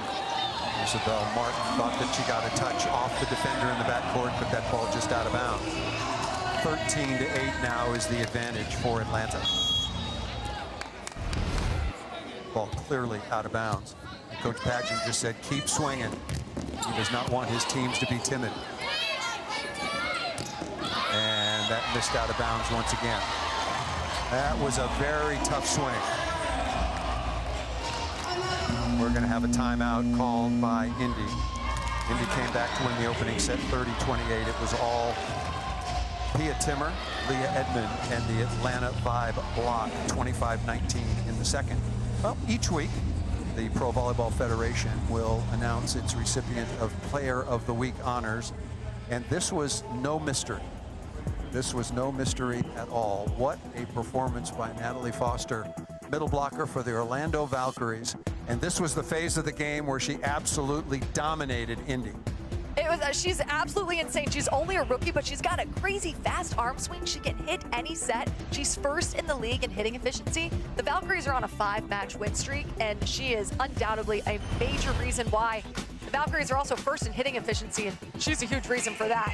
Oh, and Madison, take us through a couple of other powerful performances around the Pro Volleyball Federation this week. Well, it's no wonder why Ajani Teeler is on this list. She's playing the best we've seen since PVF began. 14 kills, 20 kills, 16 kills, and she's having a standout performance here tonight. She's getting up super high and looking very strong. Brittany Abercrombie's first in the league in points and kills at 180 on the season. She's a lefty. She swings high. She's got all the range in the world. The Valkyries on a 5-match win streak. And Hannah Maddox, Vegas, 7-2 on a 4-match win streak. Maddox is the leading scorer on this team. That's currently #1 in the league rankings. And her numbers from late January have been consistently high. 17 kills, 16 kills, 22, and so on and so forth at that level. All will be in the All-Star match next Saturday afternoon from Fishers, Indiana. Murr, good job fighting that one off. It might have been out. But once you're committed, Ajani Teeler able to tap that ball to the floor. Madison Fitzpatrick will be there. Emily Eamon will be there. Holly McPeak will be back after ditching us for the weekend. She's at the NBA All-Star game with her wonderful husband and my dear friend, who is Holly's as well, there in San Francisco at the NBA All-Star game. And we'll all be in Indy next week. Tight pass. Nice save. And again by Monserrat. Lydia Martin putting her fingerprints all over this. Into the middle again, and the kill by number 22 in white. It's a good move by Coach George Pageant, putting Lydia Martin in, just providing some defensive pressure and offensive pressure. I like that Hilly is going to Martin early and often. Atlanta Vibe hasn't seen her yet. She's swinging with a lot of aggression and range. 6'3" rookie out of Oklahoma. Both of these teams have depth, and their coaches, Pageant and Banworth, not hesitant to use it. Carly Scott came on, served once successfully, and then missed that one out of bounds as CeCe Crawford comes back.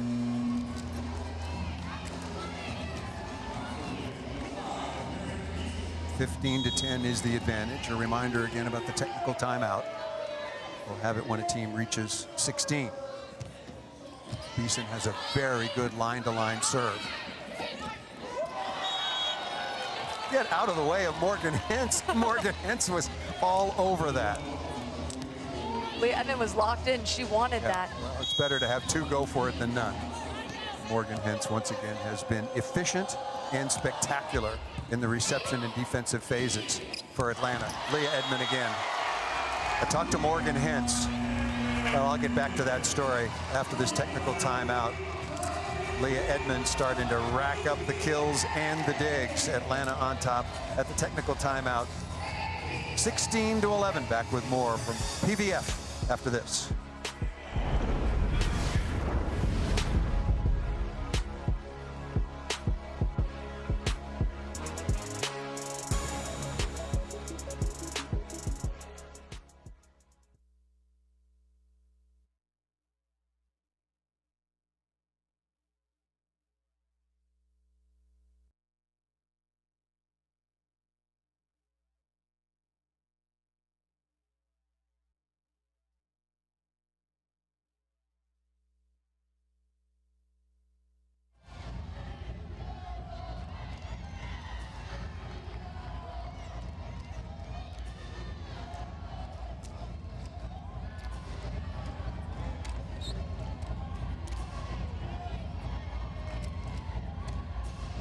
Five-point advantage for Atlanta at home, trying to get one game over 500 so far on the season. And during the month of February, CBS Sports celebrates Black history, recognizing its influence on our culture and society. Back with Madison Fitzpatrick, I'm Paul Sunderland. Thanks for joining us.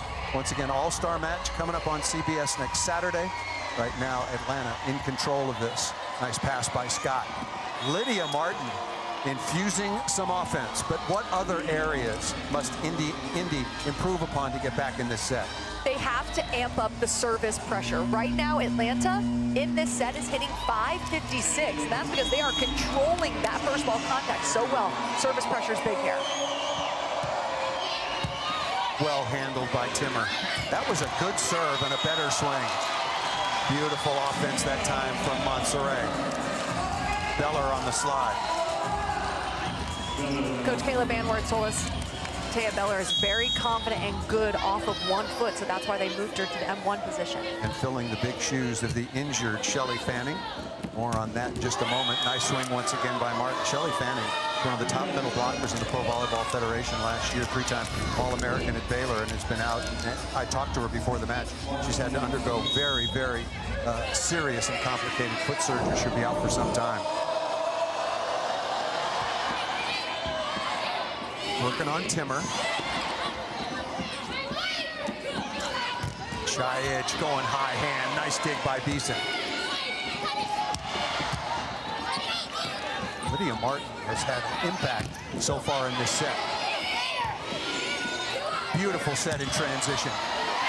Morgan Hintz again. Tracking it down. Radar getting it right in a perfect spot.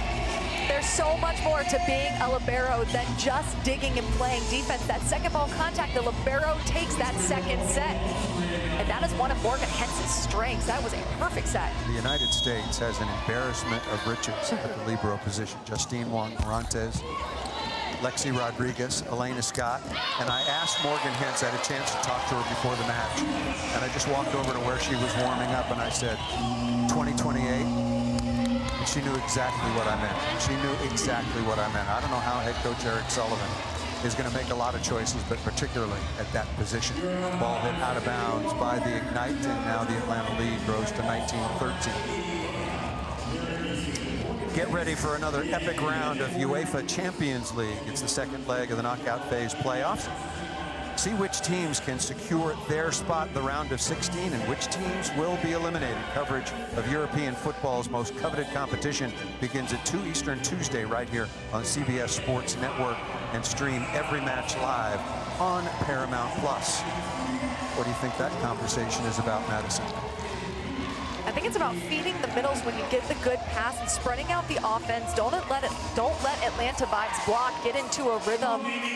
And then I also think it's about staying aggressive, motivating the team. Sydney Hilly is the player that this team was morphed around, was created around. So I think staying inspiring, staying upbeat and positive as well. A good crowd on hand. There is Shelley Fanning. What a career she had at Baylor's. Played professionally, most notably in Poland, one of the top leagues in the world. Hit 278 last year. Wish her the very best in her recovery from major ankle surgery. She told me about having to have the screws and plates removed in a couple of months' time. So this was a major deal. An ace serve by Atlanta, and they are now sprinting towards the finish line, at least here in the third set.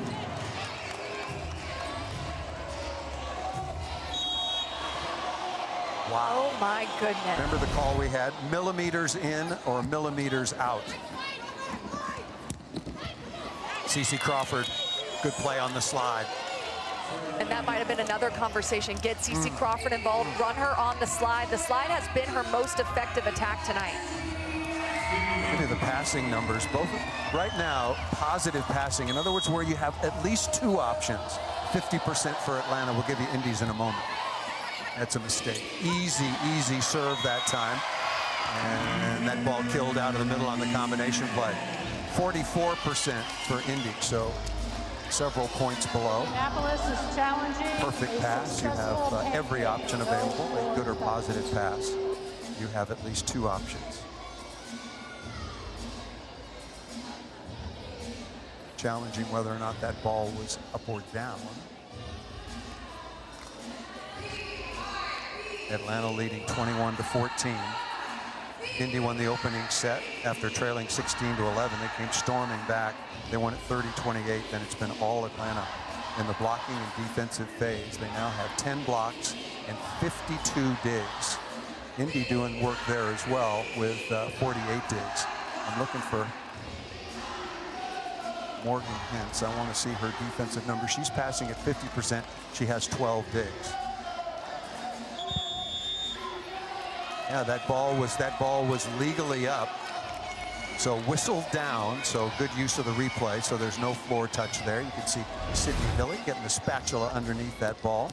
And so we will replay. Each team again gets two challenges. And that's one of the areas, ball up or down, 4 contacts as well. Hilly going to be an all-star, is an all-star. She's going to play in the match next week. Pia Timmer tiptoeing her way to a kill. Sometimes with a play like that, you feel like you got away with it because you're speeding up your approach. You feel the block there, and all you can do is tip, but she tipped it to the right spot. Nice pro move. Timmer now with 12 kills on 23 swings, 1 error, hitting almost 500. Good reception. Taylor off the edge of that very effective block. Been very, very strong for Atlanta in the second and third sets has there been their block defense. That was only her second kill in this third set, hitting around 0 right now. So she's one of those players that's going to need to step up. She's a major reason why they took that first set. She had many kills, a lot of production from that side. Taylor now with 11 kills, but 29 swings to get there. Perfect pass. Taylor Head has come on, the Arkansas All-American who finished her career at Florida State. How about that? What do you know about that? She's got such ball control. She's so much fun to watch because she controls that first ball contact so well. She's got great read on the ball defensively. And when Pia Timmer was out with the ankle injury, Taylor Head came in, played 6 rotations very, very effectively. And you mentioned it. Why the change in the middle blocking situation? I know this was CeCe Crawford, but they're starting to score some points out of the middle, are Indy.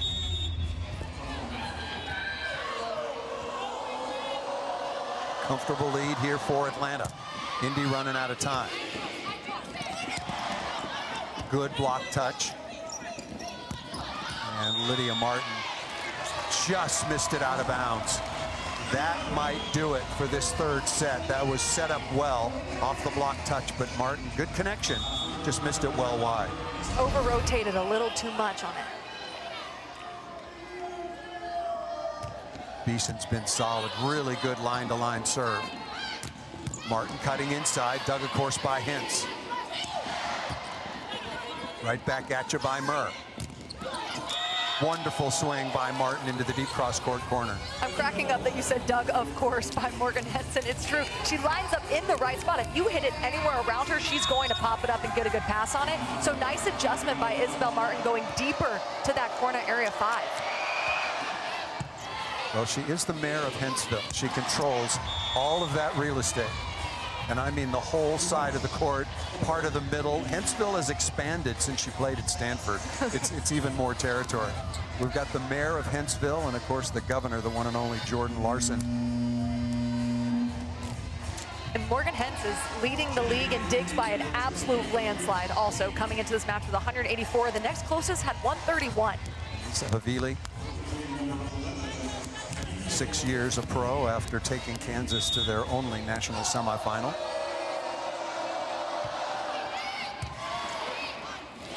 Nice play, Marley Monserrat, making yourself available. And if you do it too much, the defense is going to expect it. So Marley Monserrat has great decision-making skills to go up, feeling that block not on her and press, taking advantage of her opportunity. Set point number 1 for Edmond. No spin serve this time. Oh, what a block. Taya Beller denying out of the middle. In that third set, everything went right for Atlanta Vibe. They hit 500, their blocking was alive, so disciplined, so dominant. Atlanta Vibe takes the third set, but we're going to a set 4 up next.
Since dropping the opening set to Indy 30-28, it has been all Atlanta, 25-19, 25-18, and some of our marquee performers, Madison, so far on the evening. And I think an emphasis here is Indy Ignite, those two players had a lot of kills in the first set, and it's been dwindling since then. Taylor only 2 kills in set 3, and Chaich in the first set, she went 5 for 19, and in the sets 2 and 3, she only had 4 kills on 21 attempts. So a lot of pressure put on those 2 players because Lecator member Mena is out. Obviously, Leah Edmond has been a star, 15 kills in 3 sets, 2 blocks and some crazy diving saves. Pia Timmer has been extremely efficient, hitting 455. Very efficient as an outside attacker, 11 kills as well. Well, and Leah Edmond and Pia Timmer, along with Morgan Hentz, are the primary receivers, so carry a very, very big load, and they're playing it out very, very nicely so far, particularly in the second and third sets. Now, over to the Ignite side, playing shorthanded once again without Lecator member Mena. She has suffered an ankle injury in the third set on Thursday. And Sydney Hilly back at the line. I'll ask you about Indy after this opening point.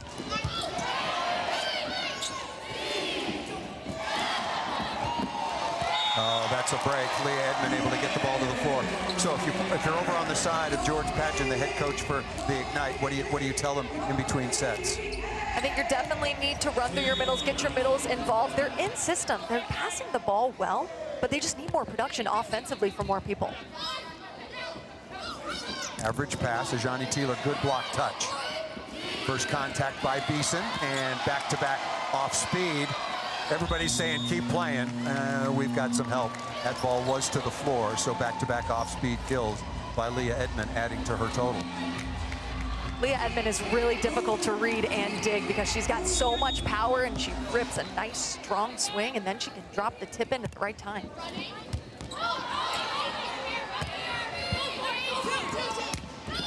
That ball, Chaich continues to struggle.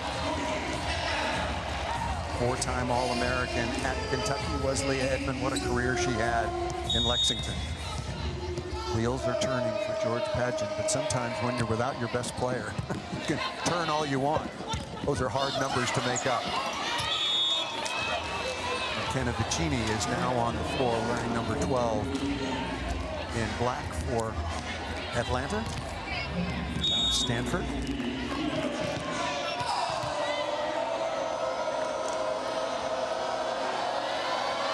Must win for Indy. Pretty good pass by Timmer that time. That was a tough serve and a better block. Martin on the outside along with Crawford. That was a tough serve, and one of the strengths of Timmer has been her serve receive and her defense. She's played really well and consistent from that area of the court, but that block, nice and solid. CeCe Crawford, that is her strength, defense. Even with Lecator member Mena, Indy is an undersized team. Ajani Taylor at 5'9", Chaich at 5'11", maybe. Ooh, that ball might have been going out of bounds. That's going to be a net violation against Martin. I feel for her on that one. She really wanted it. She wanted that ball to go down, and sometimes when you want it that bad, you're a little overjuiced, and you tip through that ball too much. Meredith Beeson, 10 kills on 28 swings. Go along with 7 digs and 3 blocks. Out of system here, back row, and Chaich able to tuck the ball down inside. Vicini. There was a triple block up, but if your block is not pressed over the net enough and there's area, there's a space in between you and the net, the attack is able to sneak through. Blocking always has been, always will be one of the hardest, most frustrating skills. You can do everything right, and the ball will trickle down. And then there's those plays where there's no doubt about it, this time by Edmond. Edmond and Montserrat are in a really good rhythm right now. They are, and that tempo set is something that you have to have chemistry on, and they've got all the chemistry right now. And because of how quick that set is, the middle blocker isn't able to close. That ball drifts just out of bounds. Leah Edmond usually serves a jump spin, but she's going with a jump floater. She had an ace earlier on tonight. She now leads the league with 22 aces. Natalie Foster, after those 6 aces last week for Orlando against Indy, is in second with 21.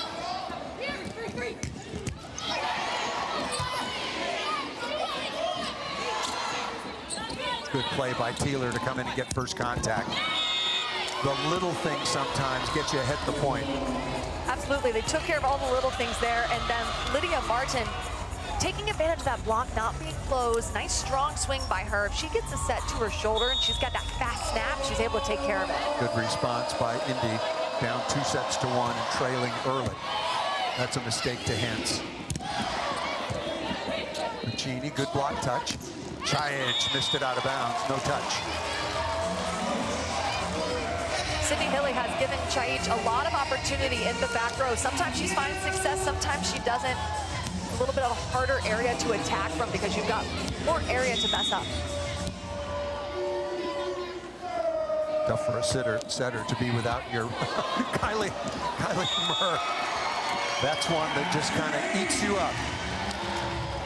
And that's why that serve is difficult to pass, because it's floating so much. Murr did not expect that ball to rise when it did, but that's what makes a float serve so difficult. And Murr is an outstanding receiver. I mean, her receiving number, almost 60% positive reception. So that was a time when the serve was just too good.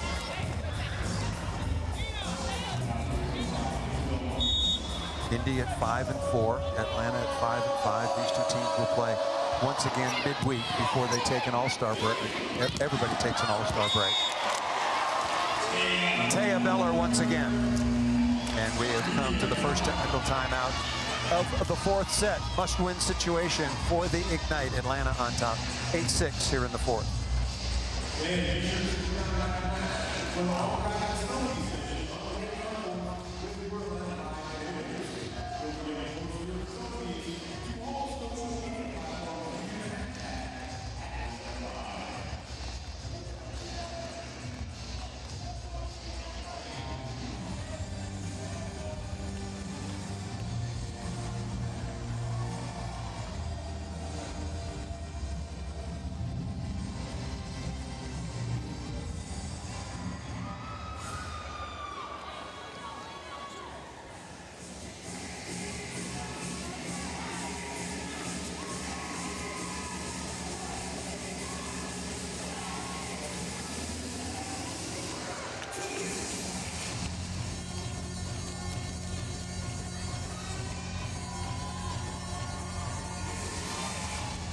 Atlanta on top 8-6 here in the fourth. Johnny Teeler has been very, very good. We showed you those numbers earlier on, particularly the last three matches, but the block and defense of Merritt Beeson and Leah Edmond and the rest of Atlanta have been absolutely superb. 11 blocks, 57 digs, and they've also been putting good service pressure on as well.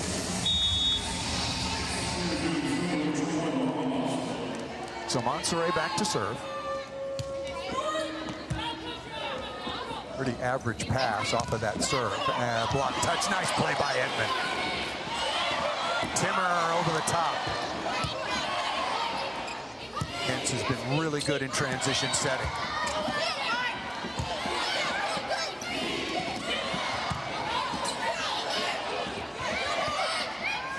Beeson calling for it. Leah Edmond out of the back row, covered by Monserrat. Tough defense by Indy. Easy dig by Hintz. The mare just sitting in Hentzville, digging everything in sight. Good swing by Chaich.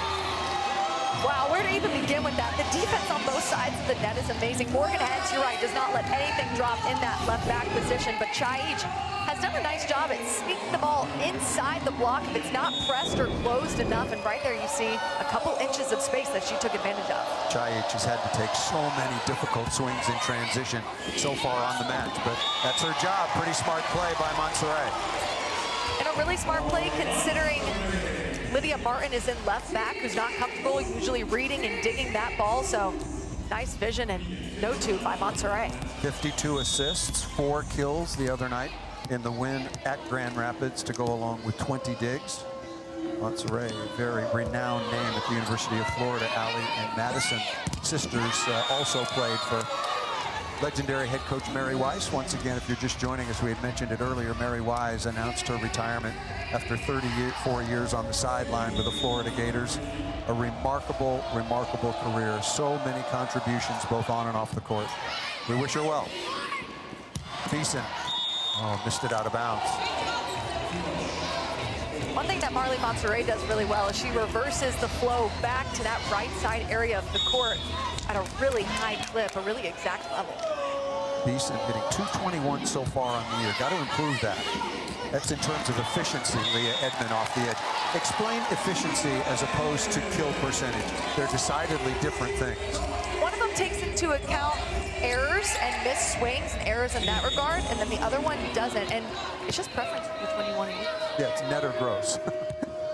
The gross is kill percentage. That's a straight batting average. But efficiency is more of an indication of how effective you are at point scoring vis-a-vis the number of attempts you have. That's why I like using efficiency. Yeah, me too. Me too. Taya Beller, 6'2", rookie middle blocker at a Division II Wayne State. Has been very, very good. We told you the story of Shelly Fanning, outstanding All-American middle blocker, out of the lineup for the rest of the year. Underwent ankle surgery recently. We wish her well. Quick set, cross-court corner. Monterey and Edmond have put the accelerator down. All gas, no brakes. They have. If Indy Ignite is going to win this set, they're going to have to get hands on Leah Edmond. That was her 4th kill on 5 attempts, hitting 800. They're going to have to start to slow her down. 20 kills so far on the evening to go with a number of digs and blocks. That ball drifts just out of bounds, and we're tied at 11. Must win for Indy to stay in this match. Shelly Fanning, I talked to her before the match, and very, very significant surgery. She's going to get the screws and plates removed in a couple of weeks' time. There she is on the left of your screen.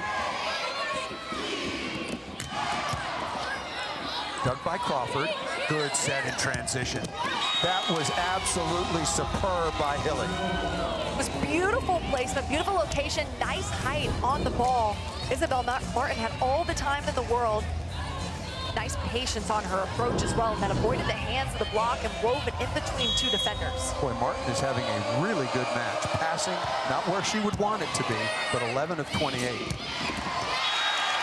Piccini on the slide, number 12 in black. We talk about Shelly Fanning being out for Atlanta Vibe, but the Vibe has a lot of depth in that middle position.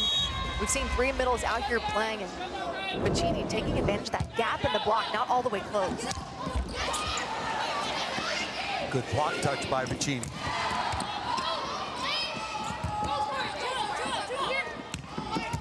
Hence, no problem with that. Dug right on target. Timmer, and that ball's down inside of Ajani Taylor along with Lydia Martin. For me, the highlight of this Atlanta Vibe team has been their outsides. Pia Timmer has been incredible, and so is Leah Edmond. They've been very difficult to stop. Good rhythm to the offense. Look at Hens. I told you Hensville was expanding. Taylor missed it out of bounds. Liberos can't score points, but sometimes you think they should. I mean, absolutely. She's the reason this play is recycled up. She gives her team a chance to score, or she gives the Ignite a chance to mess up. Look at laying out like that. Superman. Just an absolutely fantastic read by the 3-time national champion and former Stanford Cardinal. 3-time Pac-12 Libero of the Year. I mean, she has every accolade that you could possibly have as a Libero.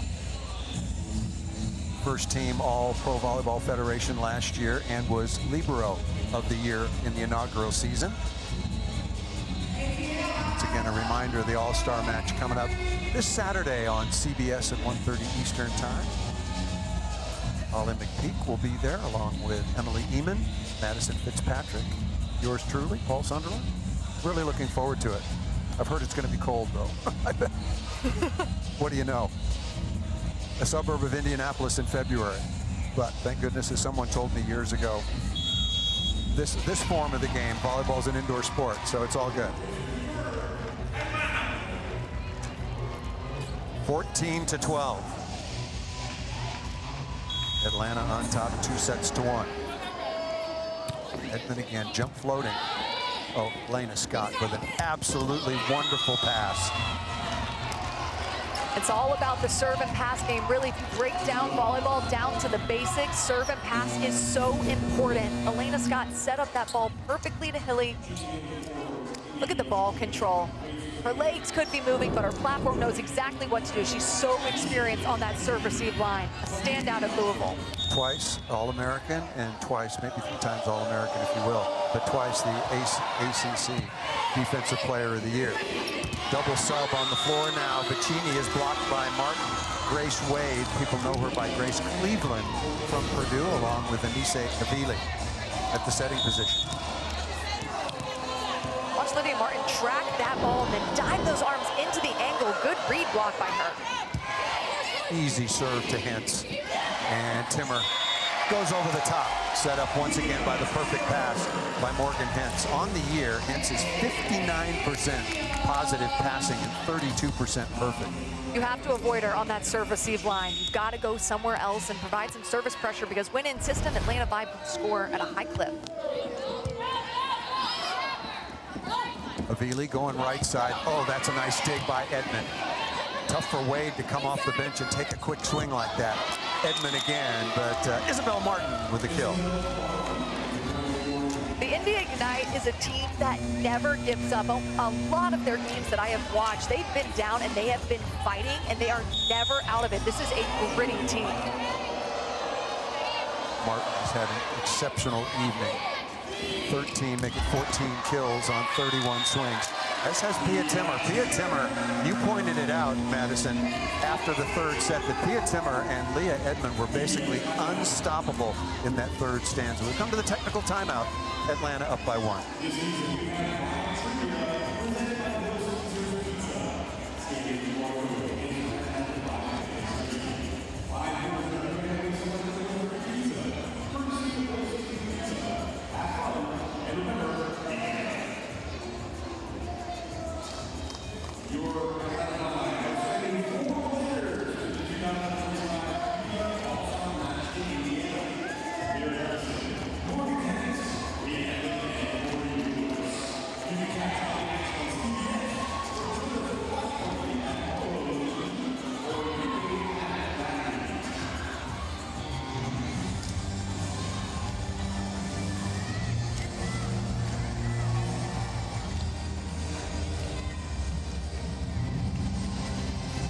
Coming out of the second technical timeout here in Atlanta, 16-15 is the advantage, but the Vibe trying to close out the Indy Ignite at home here, 3-1, back with Madison Fitzpatrick.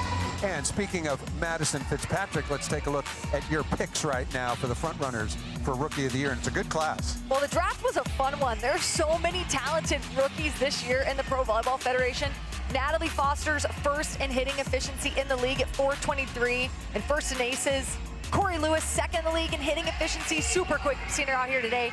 Cameron Hanna, double-digit kills the past 3 matches. Big reason why Vegas is on a 4-match win streak. Obviously, Nina Chaich, only rookie to be in the top 10 for kills.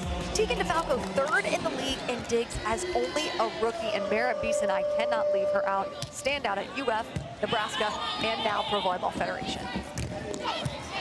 Nice block touch again. Leah Edmond through 3 blockers. That's really a good class. I added to that as well Maya Tabron and also Naya Chimay. Chimay is out injured just now, and then Morgan Stout. A lot of first-year players having a big impact on the league. And I will add Charity Looper to that list. Yes, who will be yes, playing thank in the you. All-Star game. Thanks. You're exactly right. Nina Chaich, who's had a very, very physical night. Gonna need an ice bath after this, taking a lot of difficult swings. Chaich now 13 kills on 50 swings. It's nothing new. She had 40 kills in a match for the Lady Vols in her senior year, not her senior year, her 5th year. It's hard to keep track with all the COVID years and the redshirt years.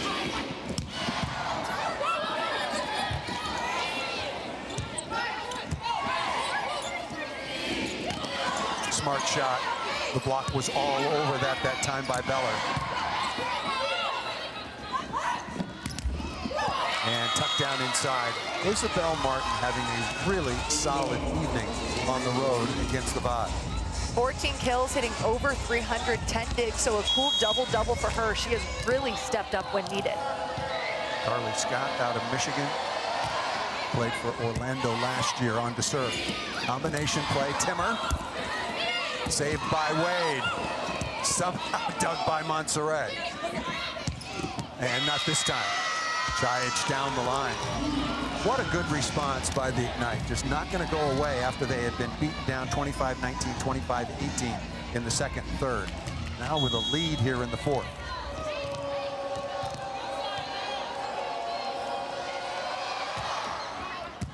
Good pass. Oh, misconnection there. A chance here for Indy. And over the top, Nina Chajic still, she's taken all of these swings now, 51 swings, and still jumping just as high as she was during warm-ups a couple hours ago. She is a true athlete, a true competitor. Look how fast she transitions off the net. That's one of the aspects of her game that's really quick, and then she gets up, and you're right, she is just as high and contacting that ball as high as she did when she started. Timeout called by Atlanta. Indy looking to force a fifth set tiebreaker. Hey, volleyball fans, Fisher's Event Center in Indiana will host the inaugural Pro Volleyball Federation All-Star Match February 22nd at 1:30 p.m. Eastern Time. Make sure to stop by provolleyball.com/tickets to be there in person. And if you can't make it in person, you can watch us all on CBS at 1:30 Eastern Time. Let's take a look at the rosters once again. This is Team Shondell. A lot of familiar names. Beeson Lewis, Carly Snyder out of the University of Florida, having a nice year. Charity Looper now on the roster in the place of injured Lecator member Mena. Corpun Goodpart, the outstanding setter for Orlando. She'll be teamed with Kaz Brown. That'll be an interesting combination. And then Team Michele Collier. Leah Edmond, Morgan Hintz will be there as well. Brittany Abercrombie, Adora and I. Coming out of the timeout.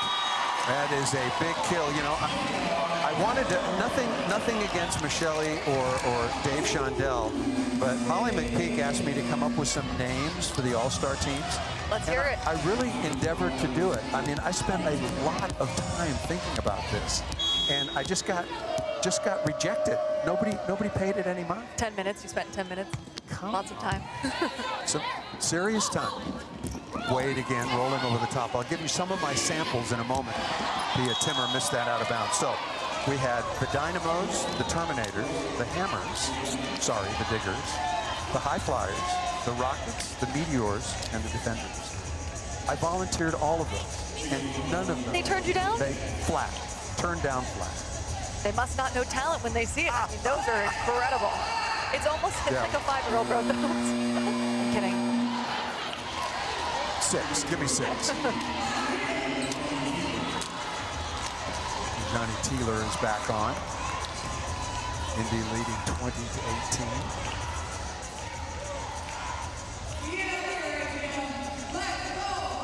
Well, the score is kind of important. The scoreboard says 20-17, and we're correct. It's 20-18.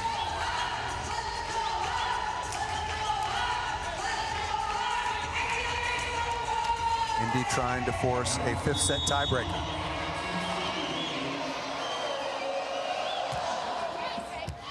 Working on Taylor head. Oh, free ball here. Or good first contact, and that was not easy. Dug by Hintz again.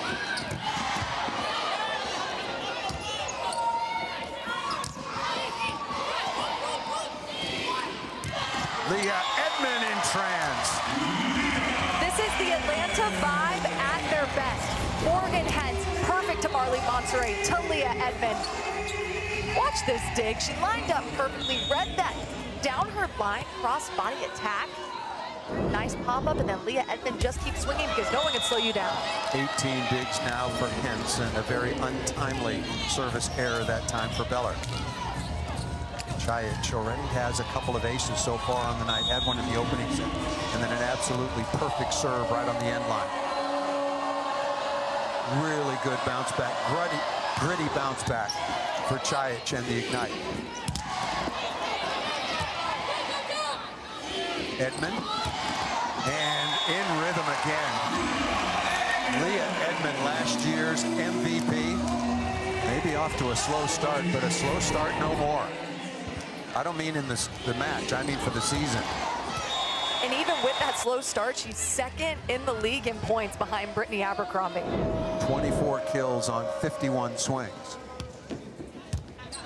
Good pass by Martin. Smart save that time by Monserrat. Really didn't have a choice. And that ball on the sideline by Izzy Martin.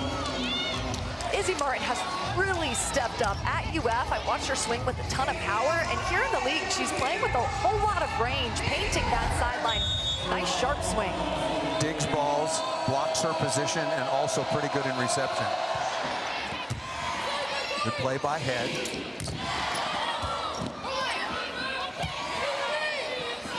Slide, Leah Edmond. What a block by Teeler. That's a very good matchup. Through the block and down by Beeson. Great set by Marley Monterey, reversing the flow to Merritt Beeson. Leah Edmond got blocked. The block was there. Great block. Nice discipline by them. And Merritt Beeson just makes it look easy, squeaking it in between two blockers. 12 kills now on 35 swings for Beeson. And a shank pass out of bounds. The league leader in aces adds to her total. Tied at 22.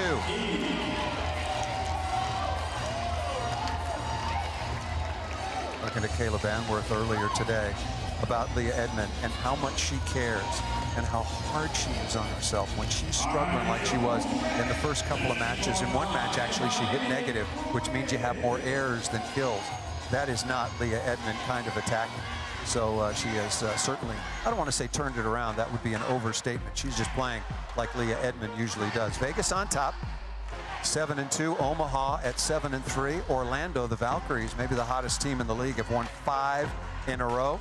Indy and Atlanta right there. The top 4 teams will make it into the semifinal playoffs, and just like it was last year, a cool $1 million to the team that wins. It was Omaha last year with Sydney Hilly, the most outstanding player. Earlier today, a couple of matches on this Sunday.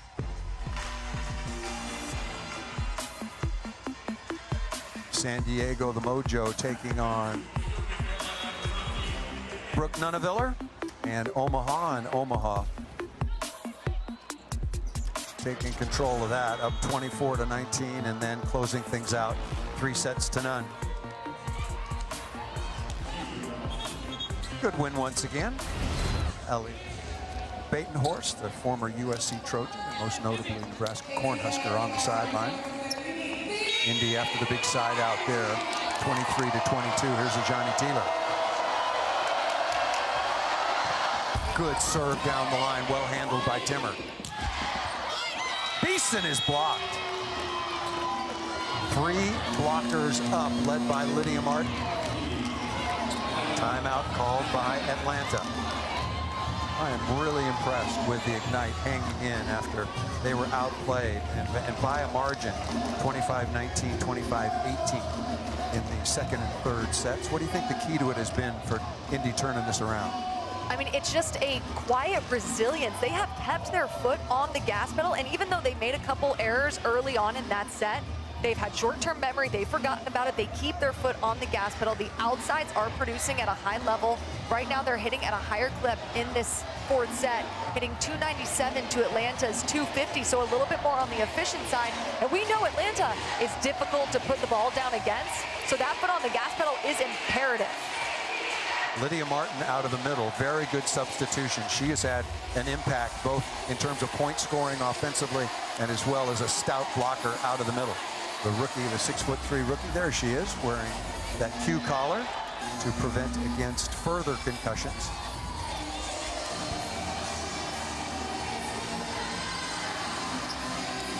Set point number 1 for Indy.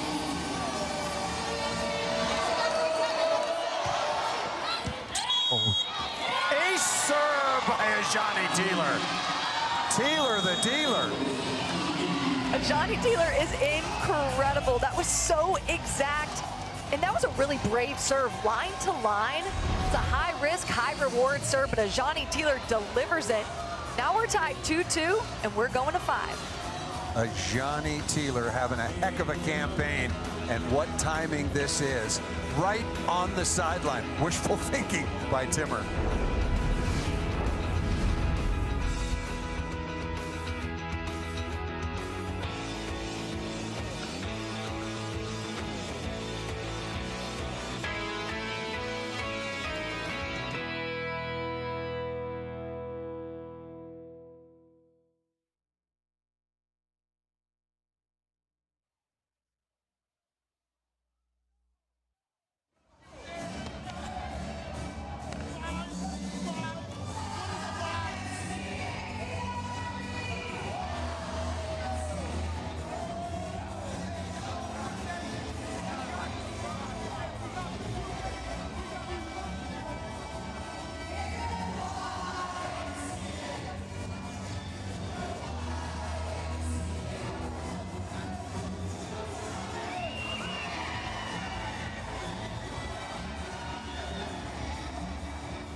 The numbers through 4 sets, but the most important numbers are tied at 2 sets apiece. Hitting efficiency well to the advantage of Atlanta, but you take it 1 set at a time in Indy.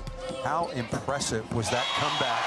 Pia Timmer starts things off with an ace, but very impressed. I mentioned grit, but the toughness of Indy to hang in shorthanded without their leading scorer, Lekator member Mene, and coming back from the 2-1 deficit. Isabel Martin has been a key for that there on your screen. She's been outstanding. Hence again, kind of an understatement to say that she's outstanding. That off the top of the block by Merritt Beeson. It is an understatement. Anywhere in that left back area, she's going to dig it up, and she's got such a great read. She could see Cece Crawford going with the tip. Also worth mentioning, Cece Crawford's season high 11 kills here tonight. She's mostly known for her block. Tough serve. Pia Timmer. You know what she just said to her teammates? Whatever. I mean, I think she was really surprised by how hard and flat this serve was by Timmer. Yep, you can see the serve dip and dive. She's hitting it at a nice high point. It's coming down at a nice trajectory, and then the float serve is difficult to pass because it's moving so much. If you don't take a step at the last second and get underneath it, it's going to drop right in front of you. Leah Edmond, 24 kills on 54 swings, hitting just under 400. Efficiency to go along with a couple of blocks and 12 digs. Boy, she has really found her stride. These two teams will play once again in 5 days' time, and then everybody in the league will be off for the All-Star match, the first of its kind, coming up on Saturday. If Atlanta can pull this win out, I could totally see her getting PVF Player of the Week. Those are incredible numbers. Yep. She's been really hard to stop. When I was in Atlanta's practice, you were traveling, so I missed you at practice this morning, but you had a pretty good excuse, having done a match just last night in Orlando. Great to have you along. But this Atlanta group, just to a player, they're all going, you know what, we're just starting to figure things out. And they've had some injuries. Shelley Fanning is out. Leah Edmond was dinged up a little bit at the beginning of the year. And then, of course, we've talked about the other injuries going to Pia Timmer. And so they're starting to come together here. What a good serving run by Timmer to get things started in the 5th set. Oh, block touch. Very, very nicely done by Nina Chajic. Watch Nina Chajic deliver just like she has been all match long, rising into the air, using those arms in her approach to get up as high as possible, tooling off the high hands of Chinny. Timmer, good reception. That's a very positive pass. And tip over the top by Beeson. Indy can't knock Atlanta out of system. Nope, Timmer's been really good in serve receive, and of course, hence, you can't serve to her because she is spot on in serve receive as well. But look at the focus by Timmer, the follow through, watching that ball into her platform. Ajani Teeler said enough of this. It was Teeler who was dealing up the ace to close out the 4th set. Not her best night, but what a season she's having. Look at the numbers. Kills per set, she's 8th. Hitting efficiency, she's 10th. And she's 2nd in total blocks. It's crazy. She's not a middle blocker. She has no business being on that list. We've got to talk about that for a second. I mean, her chances to block, she gets less attempts, but she is so good at it that she is up there with all of the top middle blockers in the league. She had 28 coming into this match, only one behind Bastianelli with 29. I mean, that is amazing. Atlanta stepped up their service pressure. Block touch, Ajani Teeler. What a matchup against Leah Edmond. When I asked Coach George Patton about Ajani Teeler early on in this season, he said, yeah, that arm's a cannon, and it is. She can unload and tool any block with that quick arm swing and all of the power. Greg Skinner, the head coach, the fine head coach of the University of Kentucky, got to be very, very impressed with that matchup. 2 of his former players starring at the professional level. Montserrat is setting Leah Edmond a lot, and to good effect. And that one's rejected. Grace Wade on the perimeter, along with Martin, number 22 in white. Coach George Padgett has gone deep into his lineup. He is showing us all of the depth that Indy Ignite has. Nice block, good discipline with those hands. Missed by Havili, part of the double sub.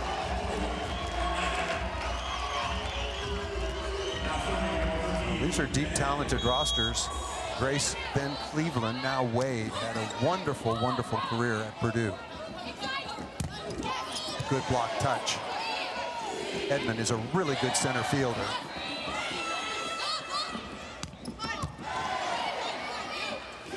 Edmond, excuse me, Pia Timmer. Martin, no, right side, and that ball out of bounds. Hit straight down. Yeah, that's got to be a timeout.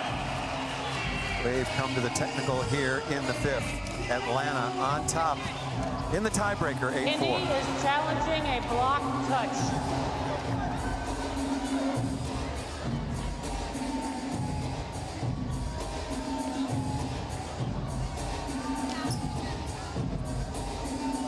Got a challenge before the timeout and technical timeout, so we will clear up this housekeeping. That ball was initially ruled out of bounds by Indy's Grace Wade.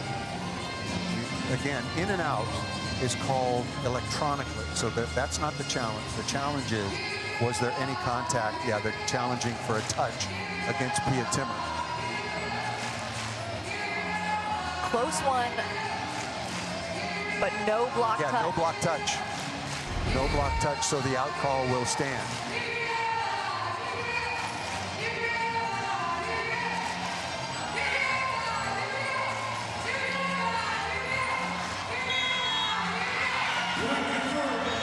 Yep. Now we will change sides. Now we will step aside. And the lead is 8-4 for Atlanta here in the 15-point tiebreaker.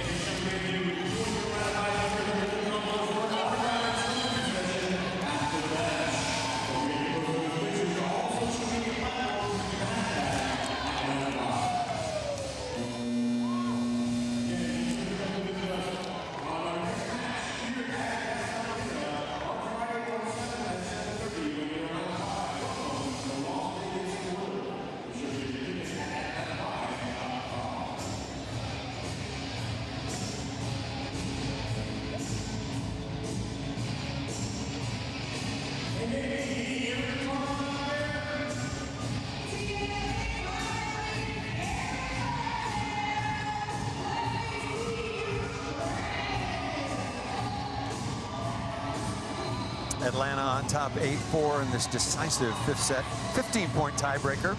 And what a night for Leah Edmond. We've talked about it, but it bears repeating. Last year's most valuable player, and it was basically a unanimous vote, and deservedly so, and now really finding her stride. Coach Caleb Anworth said she is wired differently, and I would completely agree. You can tell every time she goes up to attack that ball, she knows she's going to score. It's also a mindset, and then she has all the physicality and all the skills needed to succeed. Not to mention a crazy good jump top hybrid serve. Sometimes she pulls out the float, but it's very successful. It moves a lot, leading the league in aces, and she's doing just about every little thing right, willing her team to take this 5th set. Now the onus back on the side of the Indy Ignite, and showed a lot of guts coming back in that 4th set to force this tiebreaker. Suzanne Lowry giving a challenge tutorial to both George Padgett on the sideline for Indy and Caleb Anworth for Atlanta.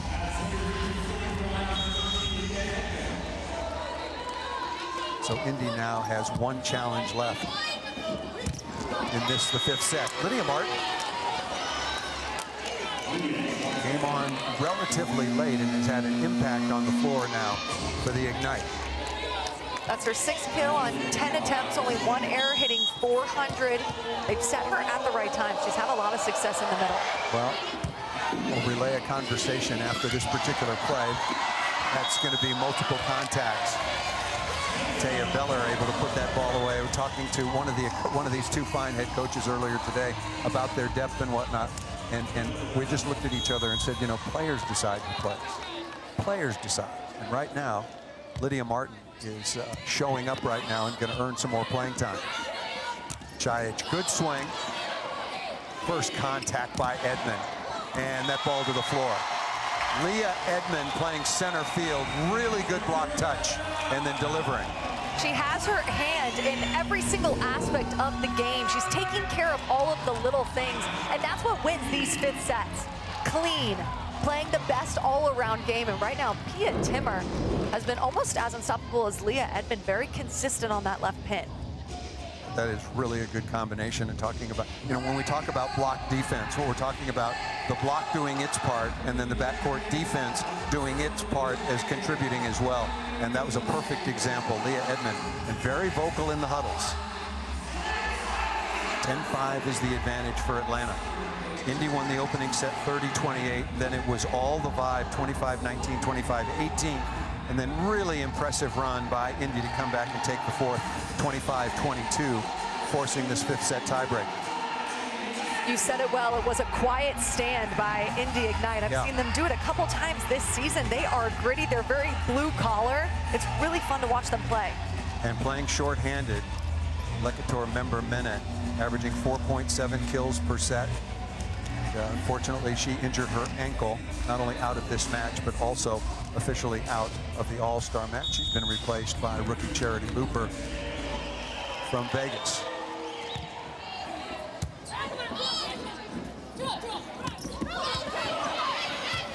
Nice play by Beller, playing some defense. Chajic. Oh, what a good swing. What a high flyer. Young Serbian is still really ripping the ball. And she's ripping it from every angle with so much range. Great dig, first of all. Nice set all the way out there, pin to pin, kind of back row to front row, and then Nina Chajic took her time and delivered. Carly Scott on to serve. Easy one to Timmer. Oh, blocked by Chajic. Indy just won't go away.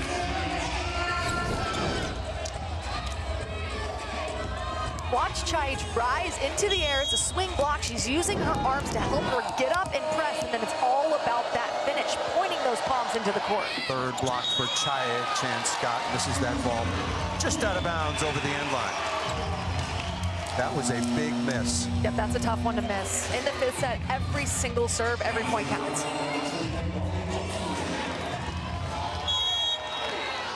Monserrat has had another good match. You look at a team's hitting percentage.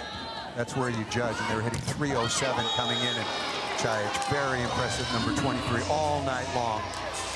Double sub unwound. Hilly and Ajani Teeler coming back on, replacing Havili and Grace Way. Chajic's 18th kill. She's had 57 attempts. She has taken a large load of this offense, put it on her back, and delivered. Short serve, that's gobbled up. Good rhythm to the offense and off of Murr and out of bounds. You're right, Madison. We've talked a lot about Leah Edmond with very, very good reason, but Pia Timmer putting up some exceptional numbers. We'll get those for you. Timmer is 17 of 38 with 2 errors, hitting just under 390. Oh, that ball well left that time by Isabel Martin. When I asked Coach Kayla Banworth what makes Pia Timmer so special, she said her strength is she moves the ball around really well and mixes up her shots. It's difficult for the defense to read her. Missed 4 matches, all of 2 weeks with a severely sprained ankle. Certainly looks to be back 100%. Tight pass, Vicini, dug by Chajic. Oh, what a block. Vicini with the stuff. And that came at a great time. She was there, they were pressed, they were set. Nice timing.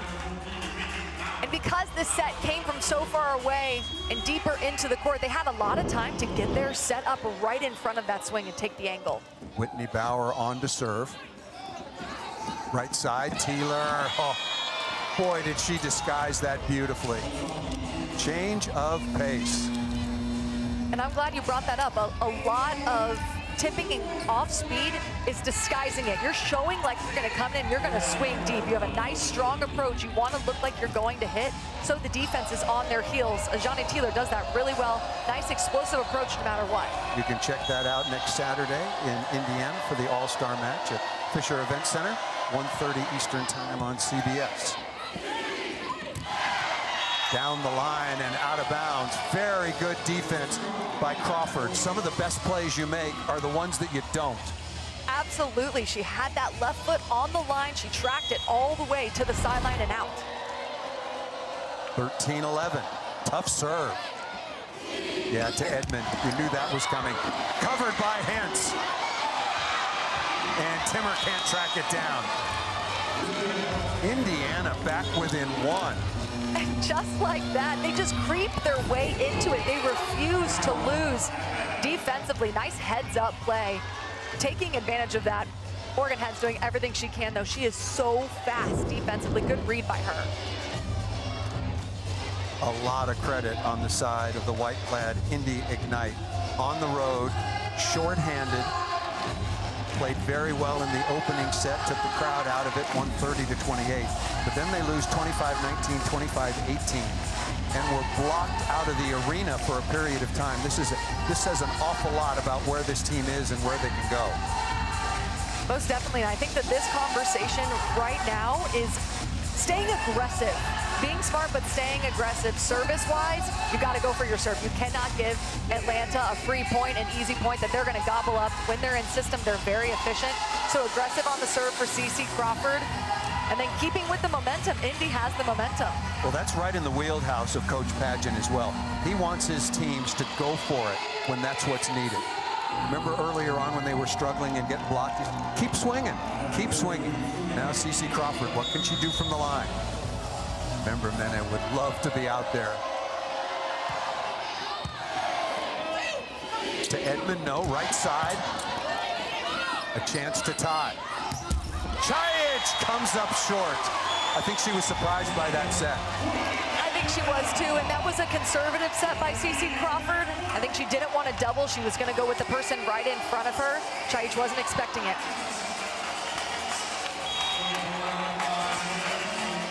Match point number 1 for Atlanta. Free ball. To Edmond. Oh, what a block. Taylor is dealing again. And she's locked in. Look at that game face. Such an intense game face. Good read by Taylor. You see her dive those arms into the angle, shutting off that seam. That's all in the read, and then the physicality of Taylor. She can be very invasive onto the other side of the net.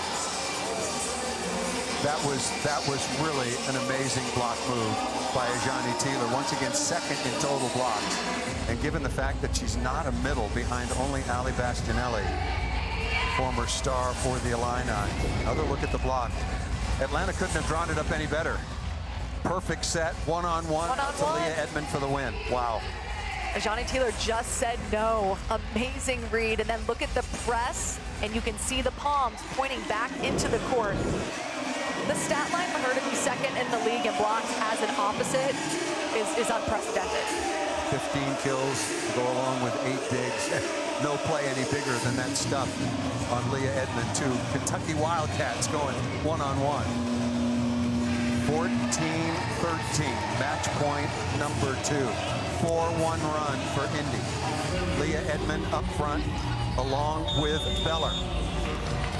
Beeson out of the back row. Good pass. Leah Edmond, once, not twice. Exclamation point, way to finish by Leah Edmond, who had a standout performance. You showed me this earlier, but when Leah passes in serve receive, she hits at a clip of 340. The confidence to pass that ball an absolute dime, get up, transition, make that approach, and get the match-winning kill. What a match. 27 kills on 61 swings, a couple of blocks, and 14 digs. 5 sets. A lot of credit to the Indy Ignite as well, playing shorthanded, as we've discussed all night long. All-star match coming up on CBS this Saturday. Madison, final thoughts? Overall, the physicality of both teams was really fun, back and forth, super competitive. I thought Indy prevailed nicely with a lower roster with some of their players out. So for Madison Fitzpatrick and our entire crew, I'm Paul Sunderland. This has been a presentation of the CBS Sports Network, the 24-hour home of CBS Sports. The Atlanta Vibe wins it in 5.